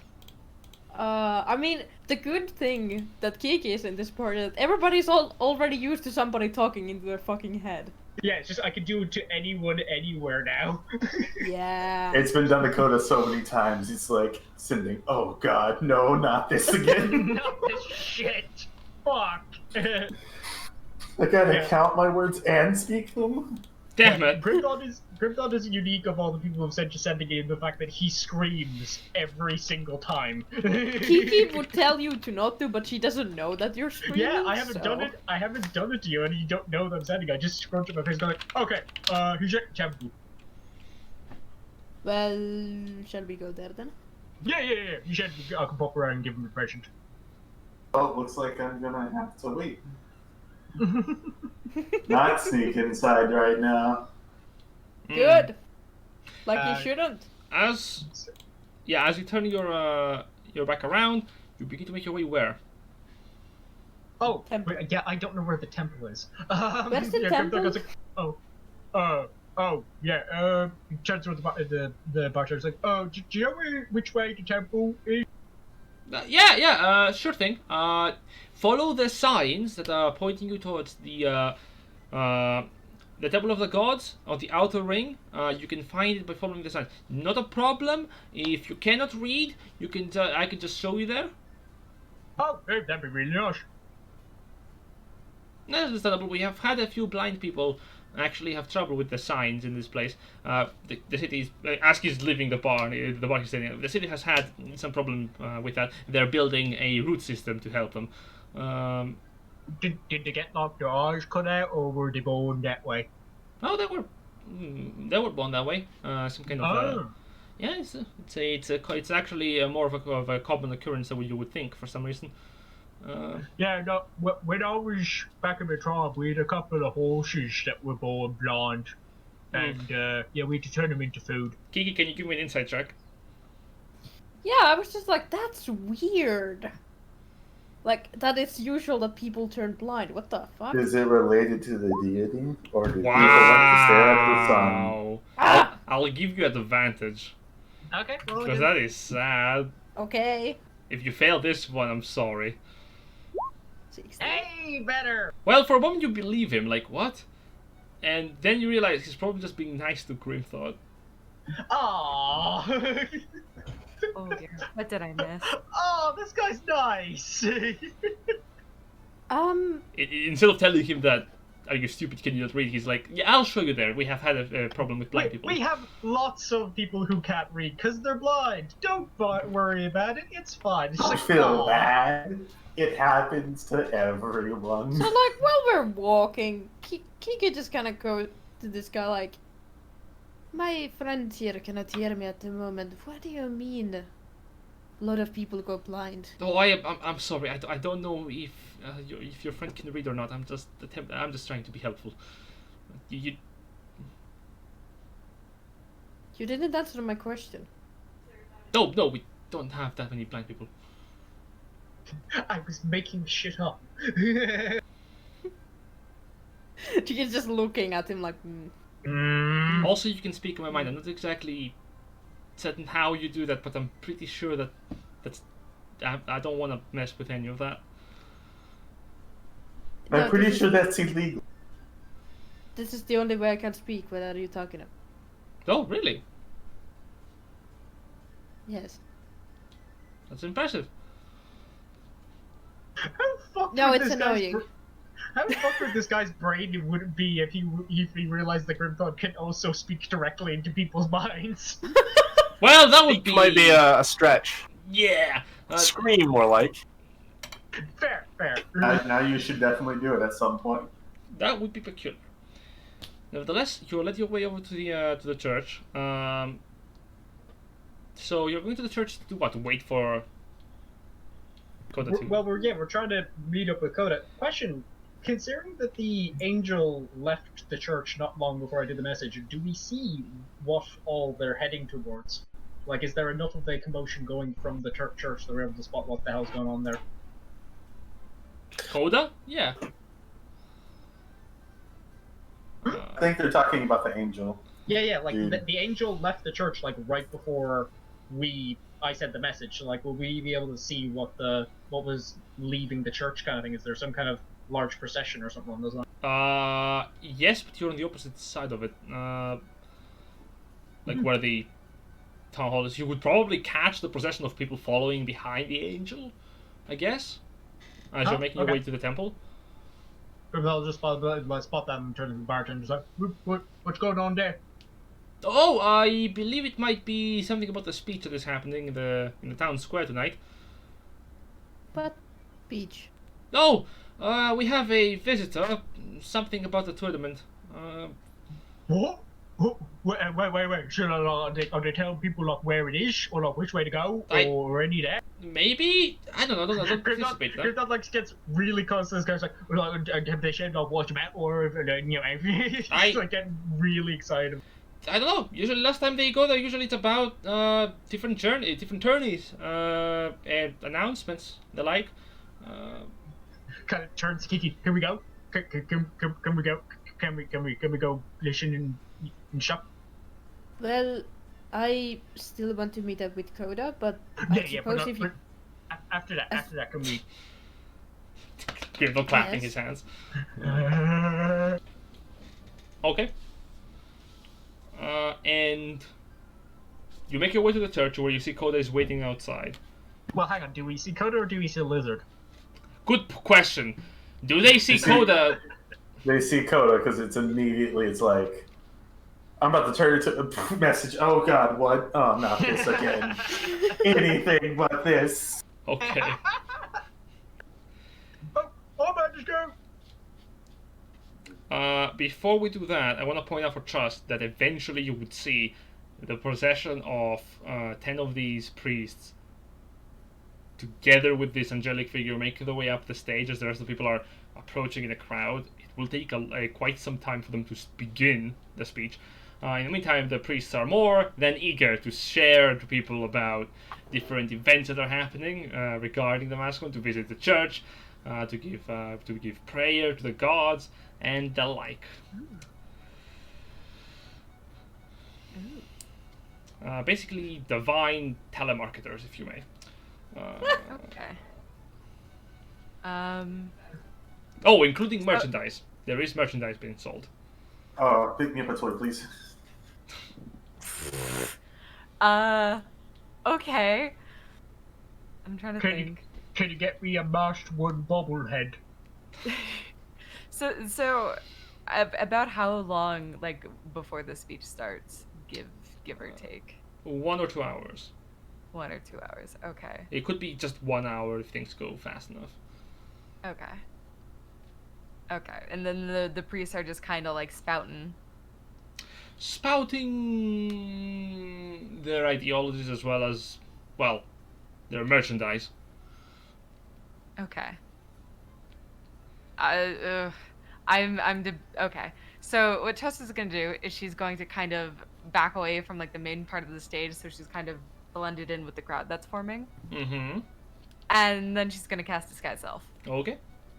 And she's gonna look like a half elf with like brown curly hair, plain clothes, freckles. Just half elf. Okay. Point is, not a tiefling. Not a tiefling. And then she's going to like buy some stuff from these wonderful priests and act like, oh my gosh, I've never, this is my first time in this town. I've never gotten to see one of the angels before. I've heard so much about the masked one, but this is the first time I've even seen you guys. Oh my gosh. Just for the sake of make a deception check with advantage. Guidance. Don't be suspicious. Don't be suspicious. And Dirty 20. dirty. Alright. The priest looks up towards you. Oh, yes, of course! We are always so happy to be bringing out the good word of our Lord and Savior, the maker of revels and the hoster of tournaments. Please take some time to discuss with our other members of the community here, and make sure to buy, if you have not already bought the other members of our set, the Jester Lounger set. We have it right here available for purchase. It's so cool. You do spend how much? $12.99. How much money are you spending? The bare minimum would be 5 gold. I'll duke out 10. Get some like knickknacks for Grimthod and Coda. I was about to say Grimthod and the kids, and I'm like, whoa. Yeah, you get like a nice fake mask. It appears to be made out of bronze, but it is really just made out of wood. I'll get the mask for Coda because he's into weird shit like that. And there is also a fine cape that they sell as well that you could buy. I'll definitely get the cape because I think Grimthod would look dapper as fuck in a cape. With no shirt. Okay, wait. But is the cape fitted for? Oh no, it is not. Kid. It is fitted for kids of the ages of like 14 and below. I know what I'm Perfect doing. for Coda. Perfect for Grimthod. I know what I'm doing. I have a plan. The superhero Yes, returns. We'll pick that stuff up. Mm. And then just be like, so what brought you to this town today? Like, why this one? And where are you guys headed next?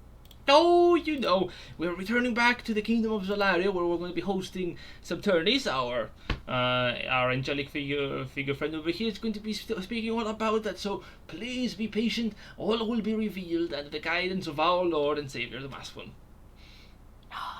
That's so cool. I gotta go now, but I'll like definitely be here to listen to the speech. Thanks so much. The pleasure is all ours. And trusted fucking dips. Yep. And then as soon as she's like decently back in the crowd, she drops the disguise self. She's back to tiefling. Now, Blown disguise. Uh, So I mean, I got a few different ones. Mm-hmm. I guess. I have a whole folder dedicated to different disguise selves. I have seen Now. them. Yes. Onwards to the rest of the party, who are standing outside of the temple.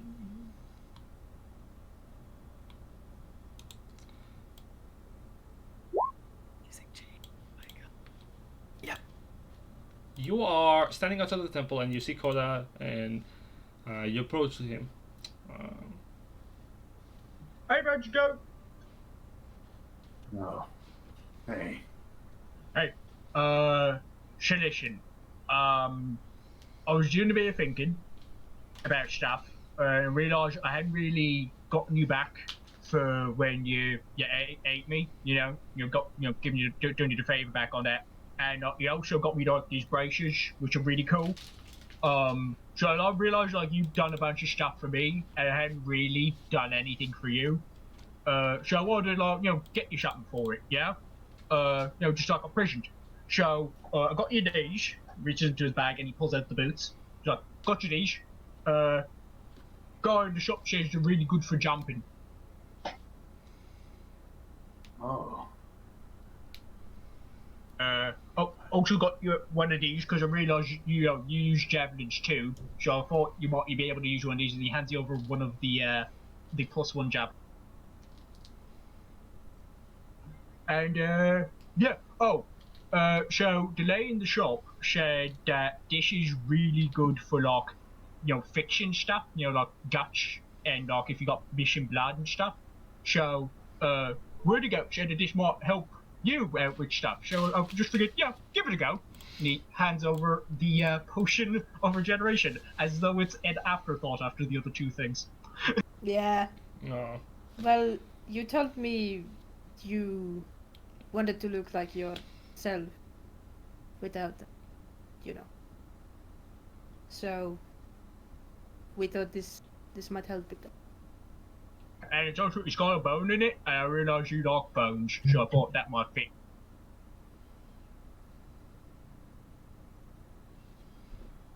And noticed it again.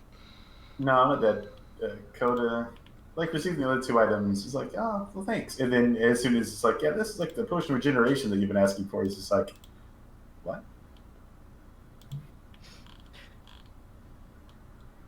That was in character silence. Yeah. Well, I mean, like, you don't have to drink it. That's up to you, But I just figured you might like it. you can decide what you want to do with it. Please don't smash it, it was expensive. But you don't have to drink it if you don't want to. Yeah, I had to trade in all of my fingers and my big one tooth for it. I had to trade all of my fingers! Yeah. Look at Grimtot's fingers. It's the weirdest thing. He still has all of his fingers. It's like, did you get another one and then drink it yourself, you selfish fuck? At that point, he'd be like, ah, smart, you got 2. For the price of And one. then smart. Horrible. Remember, these are the 2 that think dinosaurs can shoot arrows. Yep, Yeah. big brain boys. But yeah, I kind of figured, yeah, the big one was a big trophy, yeah, it was a hard fight, but I mean, we're probably going to kill more impressive stuff down the line. We'll get even better trophies, so yeah, it's all right. Yeah. So, Well, anyway, wanted to give you that stuff. There's a big announcement, like a spooky speech going on about the tournament, and I really want to go check it out. So, like, did you have something you want to do here, or are you cool to like come with us for a bit? I'm gonna wait here for a bit. Oh, right, okay. You want to wait with him, or you want to come with me? I'm cool to just go listen to the announcement by myself now.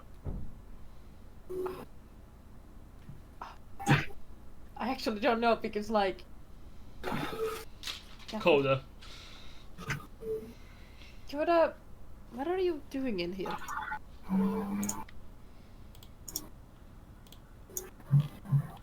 I'm sorry, I'm gonna mute you really quickly.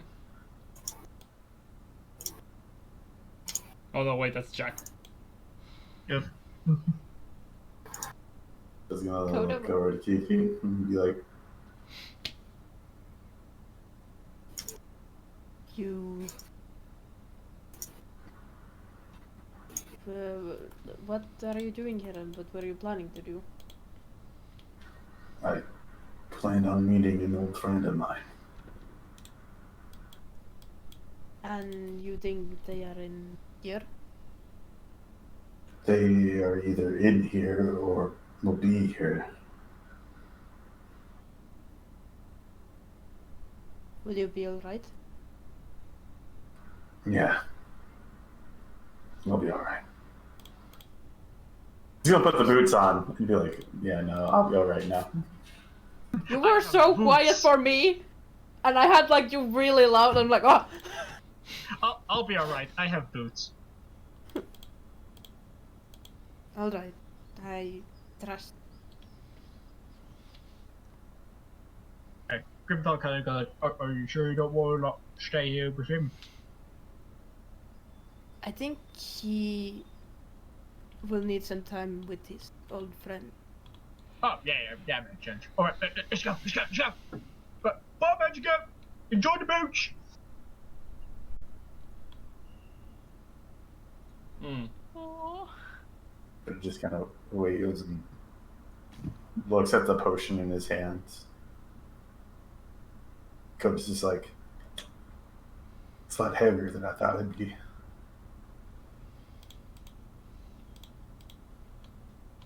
Hmm.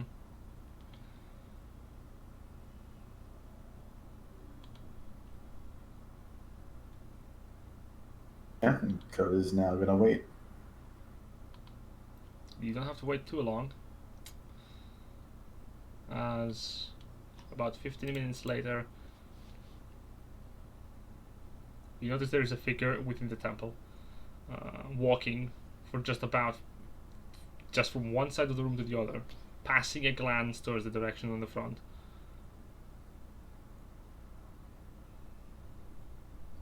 A figure draped in long robes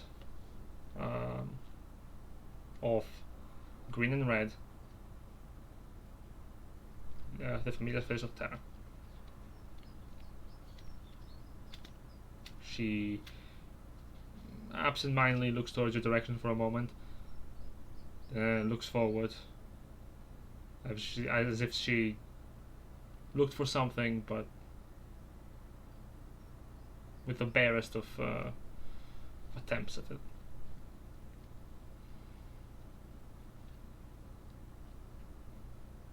I'll tell you, she can see the right side of Coda, but not the left currently. Yeah.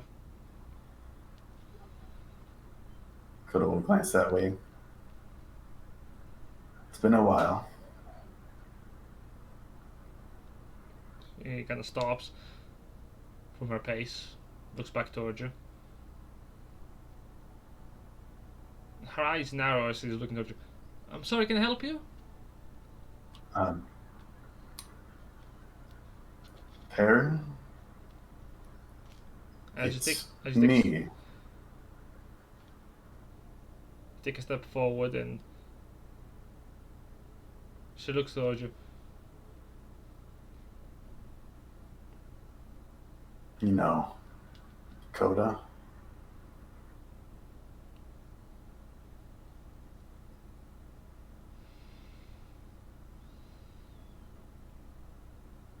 Does she do anything? She seems to be breathing in slowly, looking towards you. Are you alright?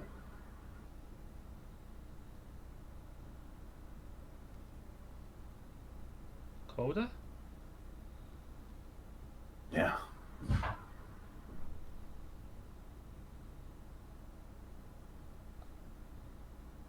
It's me. But then Coda will turn to face her. Her expression turns sad. She immediately frowns.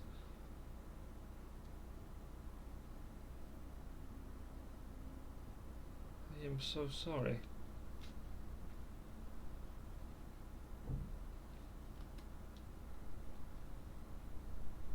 Code's gonna approach.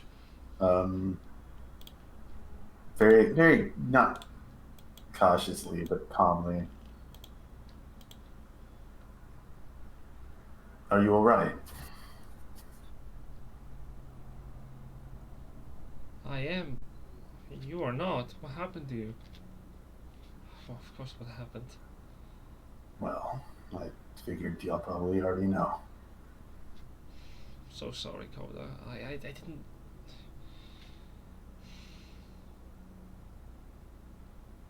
Didn't want to leave, but And upon her speaking, Code's just gonna hug her. she immediately just stops talking. As you're hugging her, you feel her. You feel her heartbeat immediately like accelerate as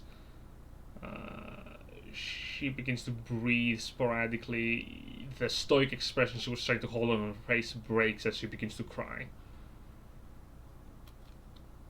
And she wraps her arms around you.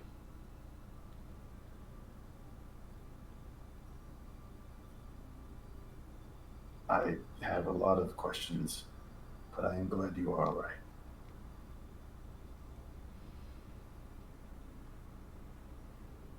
And so, the two of you are holding one another in a moment of. For Coda, this is the only other moment in so far that you have been traveling that you know for a fact that nothing bad is going to happen to you right now. And the only moment that you feel like that is when you're with Kiki. And right now you feel safe.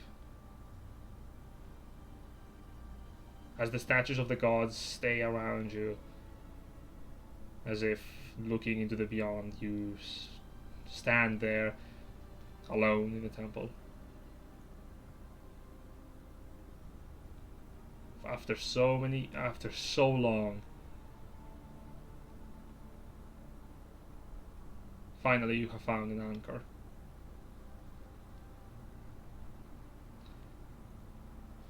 And as the two of you are hugging it out, the rest of the party finds themselves Grimthod enthusiastically running to the large crowd of people as what appears to be a winged figure standing onto the pedestal is about to begin. Oh wow, there's a really big crowd. Alright, let's try and get a good spot. Hey, Woody up, you get up on my shoulders, okay? So you can see. What? Grabs her by the scruff and just puts her up on his shoulders. There you go. Right. Now you'll be able to see. It's just like, this is the first time I've ever seen something in a crowd. And, Trust, I guess, yeah, you can now see Kiki. Yeah, just make our way over to Kiki. Just like, huh. That makes this a bit easier. Oh, Blugo, how are you? I got you a present. Oh, really? Oh, man, Pulls today's out- just a present day. Pulls out the cape for children. Oh. Oh, cool! Oh, cool. Hang on. Right. The cape has an image of what appears to be a smiling, like a smiling mask with hands extending forward as ribbons flow freely into the imagery of the cape. Around it are what appears to be heroic figures jetting forward, and piles of like jingling coins draining from the open arms. So Grimthog looks up to Kiki, goes like, put your hands on my head and cross your legs so you don't fall over, okay? Alright. So he reaches down, grabs the cape, and then ties it around his waist so that the cape is draped over his right leg. Because it's really only going to go down to his knee, and basically forms a tabard over his leg. Nice. This is better than what I expected to happen. Yeah. And I'm living for it. And Jess is like, pathetic. God damn, do you look good. I think you're forgetting one other ornament. Oh, that's for Coda. Oh, That's not. correct. Present day for Coda. What should I include this as? Should I call this leg cape? Sure. Like, okay. Thigh cape? Thigh cloak. cape. Thigh cloak? That we're bringing.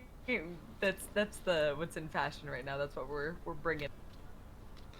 Yeah, protects against TPKs. Grimthorpe looks down to just goes like, "Oh, do you want up on my shoulders too? She can knock she." Oh, darling, I'm quite tall enough. Okay. I don't. What is it possible for both of us to be up there though? I mean, yeah, like if Whittaker is on one shoulder and then you're standing on the I'm other doing shoulder, it, I'll just trust grab me. your feet. Okay, yeah, Trust is doing this. For the sake of it. You got to stand and then walk and put both your feet on that shoulder and then you gotta do the same on that and I'll just hold on to your leg. For the sake of it, Grimthor, give me an athletics check. Cool. Guidance. Oh, boy.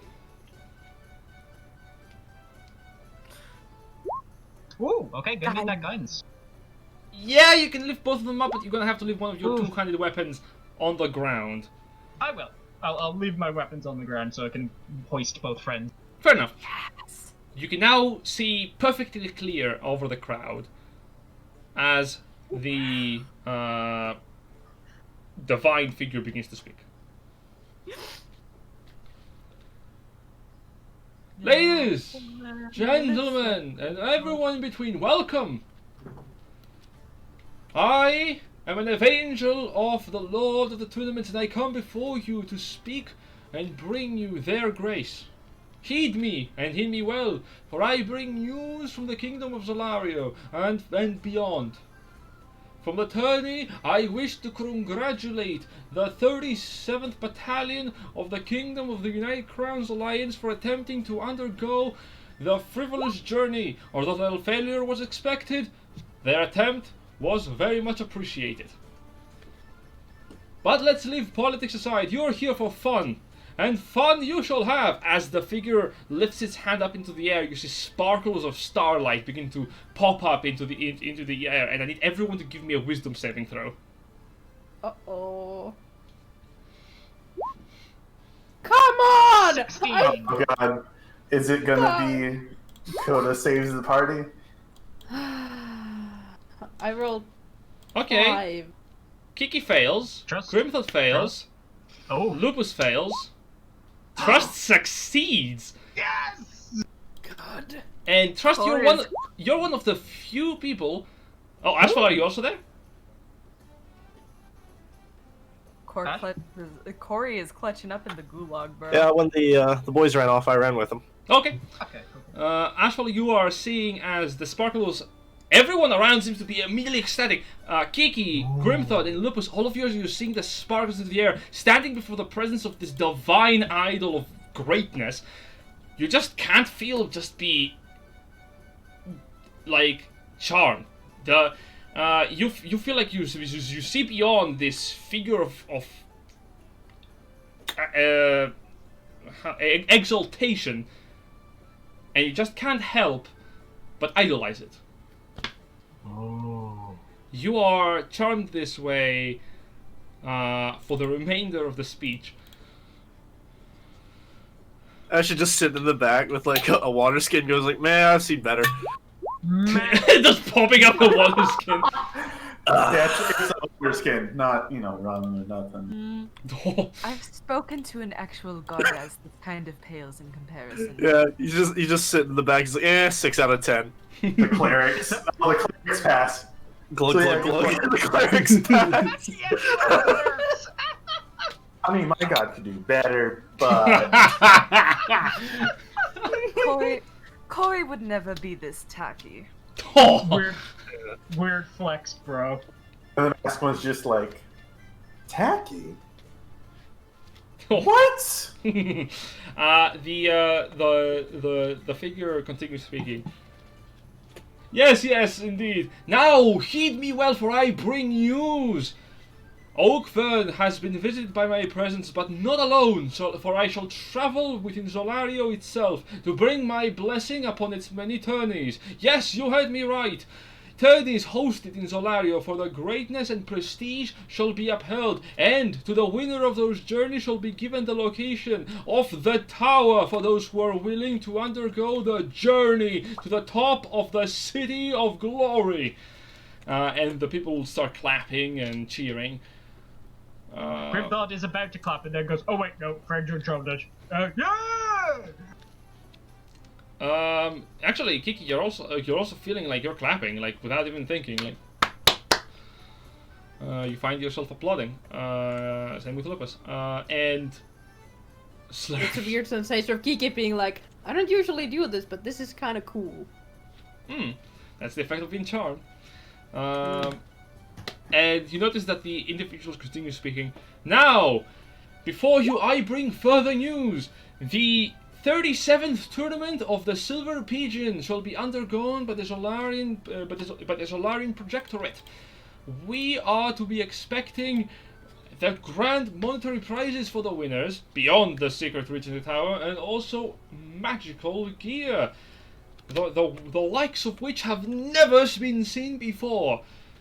But enough about the glory that most of you are not going to be able to even dream about. I know why you are here. You are here to heed and listen to the tales and glories of past challengers and victors of other tourneys. And for that, I have come to give you so. And you see the angelic figure spread its arms wide, and you see from the sides of the stage the clerics pull up these large white screens and begin to float into the air. Ashfall and Trust, since you're not charmed, you can see something else. You can see the faint outline of what appears to be other creatures carrying up these large screens into the air. What do these creatures look like? Ashfall, you have seen this creature before. When the Hydra was bested, one of them appeared briefly for a moment right above you. I sort of look down at my water skin and just make sure I'm drinking normal stuff. And yeah, that's fine. As the screens are set above, you see immediately they begin to play the successes of previous challengers as the divine idol narrates their successes. Oh. And as the people are charmed this way, Trust and Ashfall, this takes about 30 to an hour of projection. As you notice that the divine figure is speaking, there is this faint energy. You know how dust is still visible in the day, if you look at it through the sunlight. Kind of seems like some kind of form of particle is living from the people and slowly making its way towards the idol.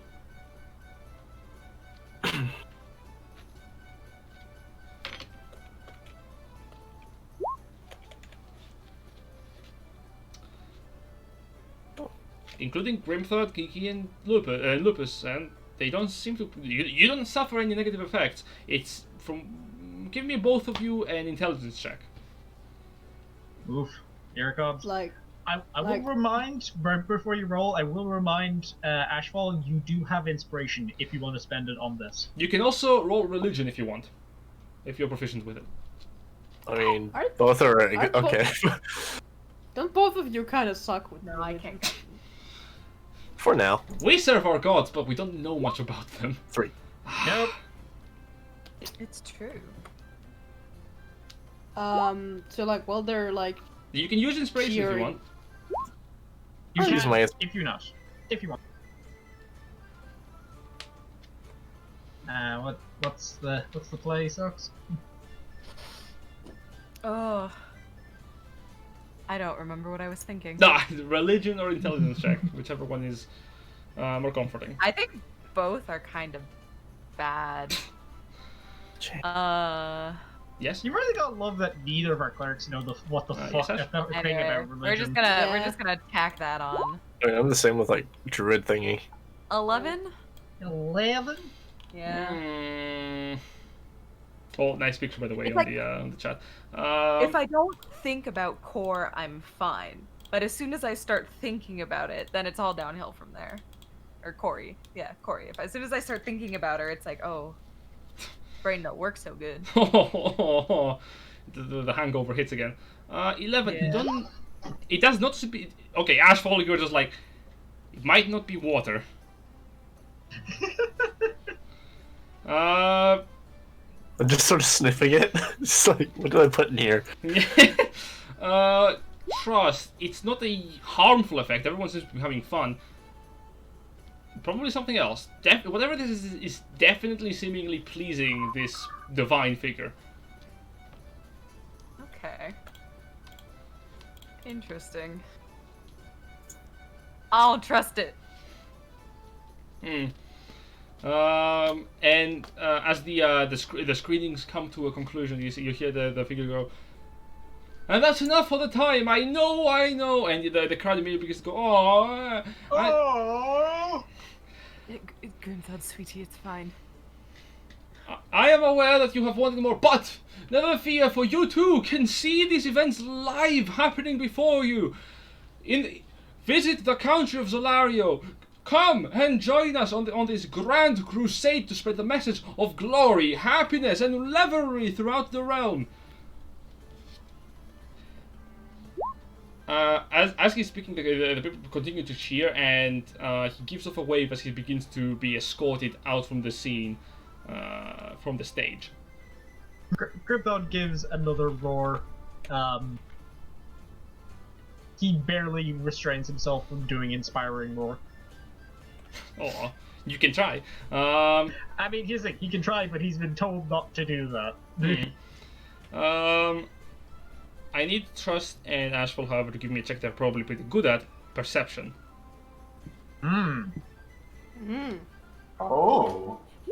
26. Oh, Wow! Both of you succeed. nice. Actually... Yeah, both of you succeed. Everyone is encapsulated. The two of you are the only ones who can see it from the alleyway. One of the nearby ones. You see a figure is draped in shadow, looking towards the crowd, holding what appears to be a crossbow with a bolt. And the moment you notice it, it kind of looks towards you for a second, puts the crossbow back, and begins walking away. Damn fucking right they do. Chat. Trust is gonna be like, Grimthod, sweetie, I need you to put me down immediately. Yeah, I'm gonna start following that dude. Mm-hmm. Let's trust down, and then out of necessity also let's keep you down, because you can't let one person down off one shoulder. Yeah. That was really cool. What are you doing? Stay here, darling. I'll be back in just a jiff. Oh, okay. Keep enjoying the festivities. I'll be back shortly. Oh, okay. Hey, so do you reckon we should go to like that tower thing they were talking about, like the tower glory thing? That sounds really interesting. Well, one day we might also be, shared on those rules. This is Kiki talking, who's been charmed. Yeah. I'm surprised they didn't play us fighting the Hydra. I presume they only play stuff that actually happens in the No, tower. they did play the Hydra fight. Oh shit! Yeah, but Grimthod would have definitely been pointing at me like, "That's me! That's Yeah. me! Cut off its tail!" Ah! Here's the thing, Grimthod, even after like a few moments of it, you don't quite remember it. I think that was me, wasn't it? I'm pretty sure I killed the Blarger. The same with both Kiki and Lupus. Regardless. Ash, you definitely remember killing that Hydra, and no fucking wisdom save is going to tell you otherwise. Damn straight. Yep. And now Trust gets to watch us kill the Hydra. Yeah, I wasn't there to kill the Hydra, sadly, I anyway. will be honest, not immediately. You are still charmed, and the figure is, although it's leaving, there is still announcements yet to go. Still Trust is also- celebrations to be had. She casts Pass Without Trace on herself. Yeah, and Ashfall or just yourself? So. I assume we meet up like outside the alley. It's like you saw it too. Yeah. So she'll cast it on both of them when they meet up. Okay. But like she has it on herself just to get through the crowd. Because I have a lot of spell slots, and I still have level 3 spell slots. I don't have any level 3 spells, but I have level 3 spell slots. Okay. As you meet up outside and cast the spell. You know what? You haven't described how how your spell casting, how Pass Without Trace really looks when Turs is casting it. Would you mind describing? This Coda flings mud at everybody. Yeah, I don't Oh, imagine no. just.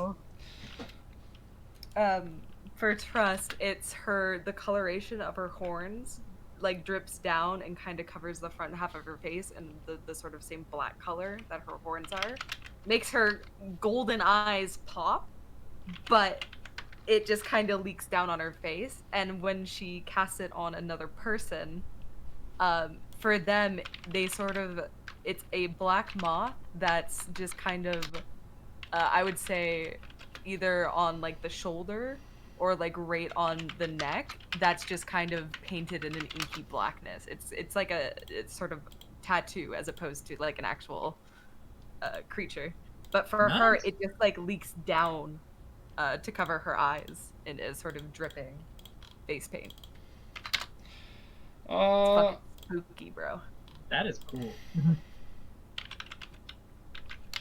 Because Okay. Pass Without Trace is a ranger thing, not a Corey thing.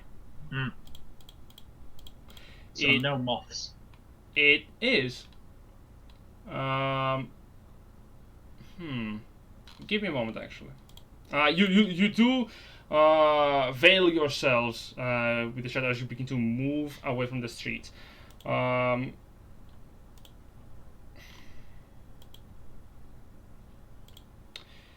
And you find yourselves following after the figure. I'm not gonna force you to make the checks necessarily. Required to follow it, because I think you would be able to keep up with it without too much of a problem. So you follow this figure, and as you do, the first thing that you see is that it is a humanoid figure draped in shadow, and as you follow it, it kind of stops in a small clearing. Okay. Oh wait. Jesus Christ. Yes. Kind of stops moving and looks back towards you. Are we in any sort of darkness? There is no light source here. Then I'm effectively invisible. Plus Plus Pass Without Trace. And all that, yeah. Then it looks back towards the alleyway.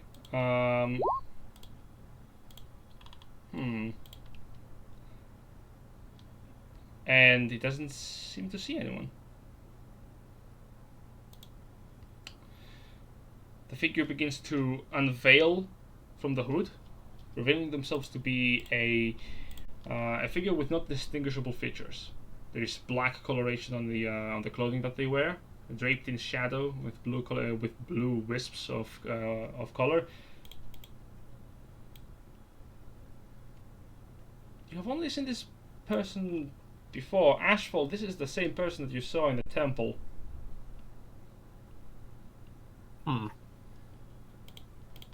He does not seem to have seen you, as he's walking on his own, seemingly talking to himself. Do we hear any of his ramblings? Make a perception check.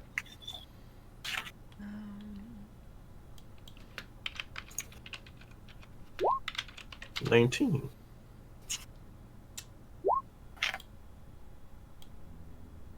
Probably wouldn't be cast with guidance. Guidance, no, because guidance I think is concentration. No, guidance. It's a kin. I don't think it is. Oh, it is. Yeah. So no, it wouldn't be with guidance, but it's still a 25. Okie dokie. 25, eh? Yeah, both of you would be able to hear him speaking. Yes, he's not exactly really hiding it too much because he thinks he's, well, alone.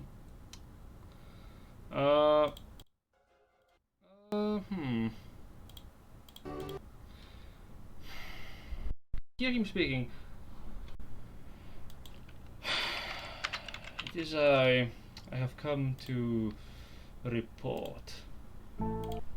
It is...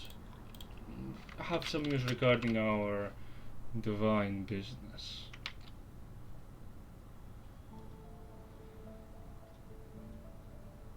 It appears that the clergy is moving faster than we have anticipated. I've also spotted the goats. Yes, those ones. Yes, the one with the orc in it. And the shifter. Yes, the ones that have caused the trouble in the wildlands. Do we have to talk 30 questions, or do I have to just move on? Yes, thank you, Mordecai. Look, just tell the heart that we need to keep an eye on them. Aside from me, they are going to cause trouble.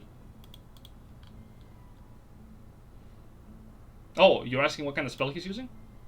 No, the spelling of the name Oh, that sure. he said.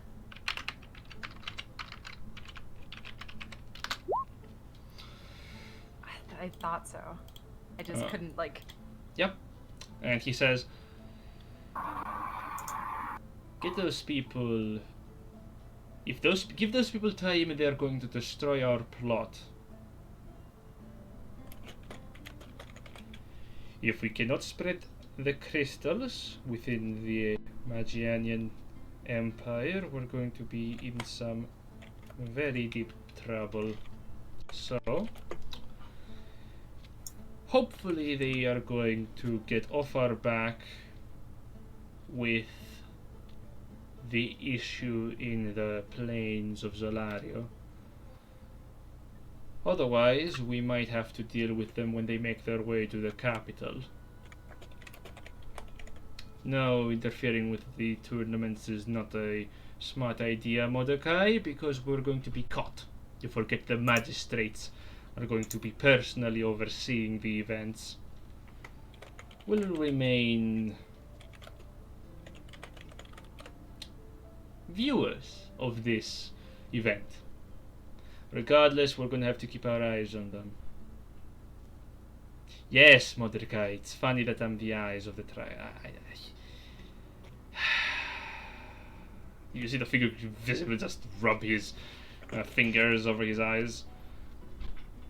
Just is like, I know exactly how you feel, my friend.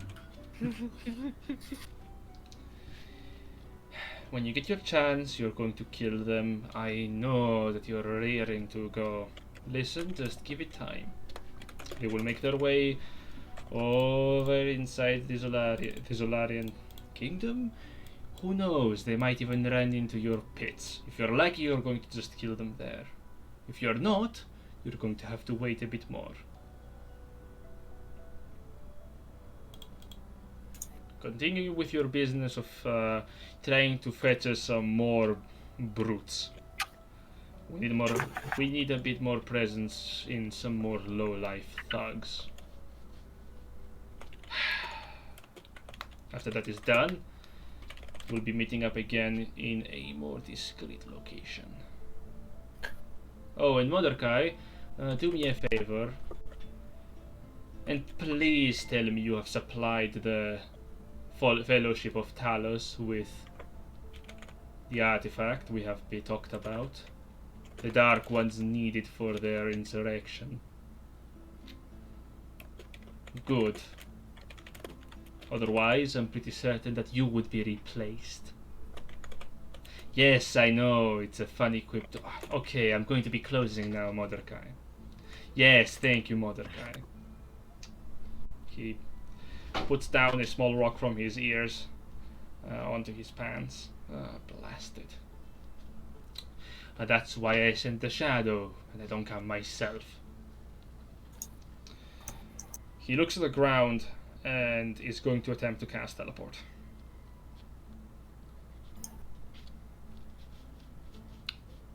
I'm not going to stop him. No response. And he teleports away.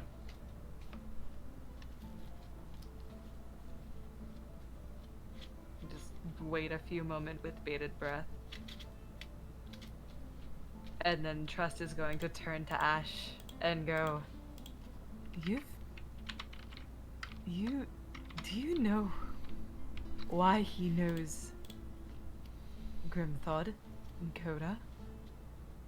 I'm sure he knows all of us. Tends to happen when we interfere with the lieutenants of evil. Now we have a problem. And the two of you stand there in the middle of a small opening in the big city of Oakvern as the celebrations happen a few alleyways away.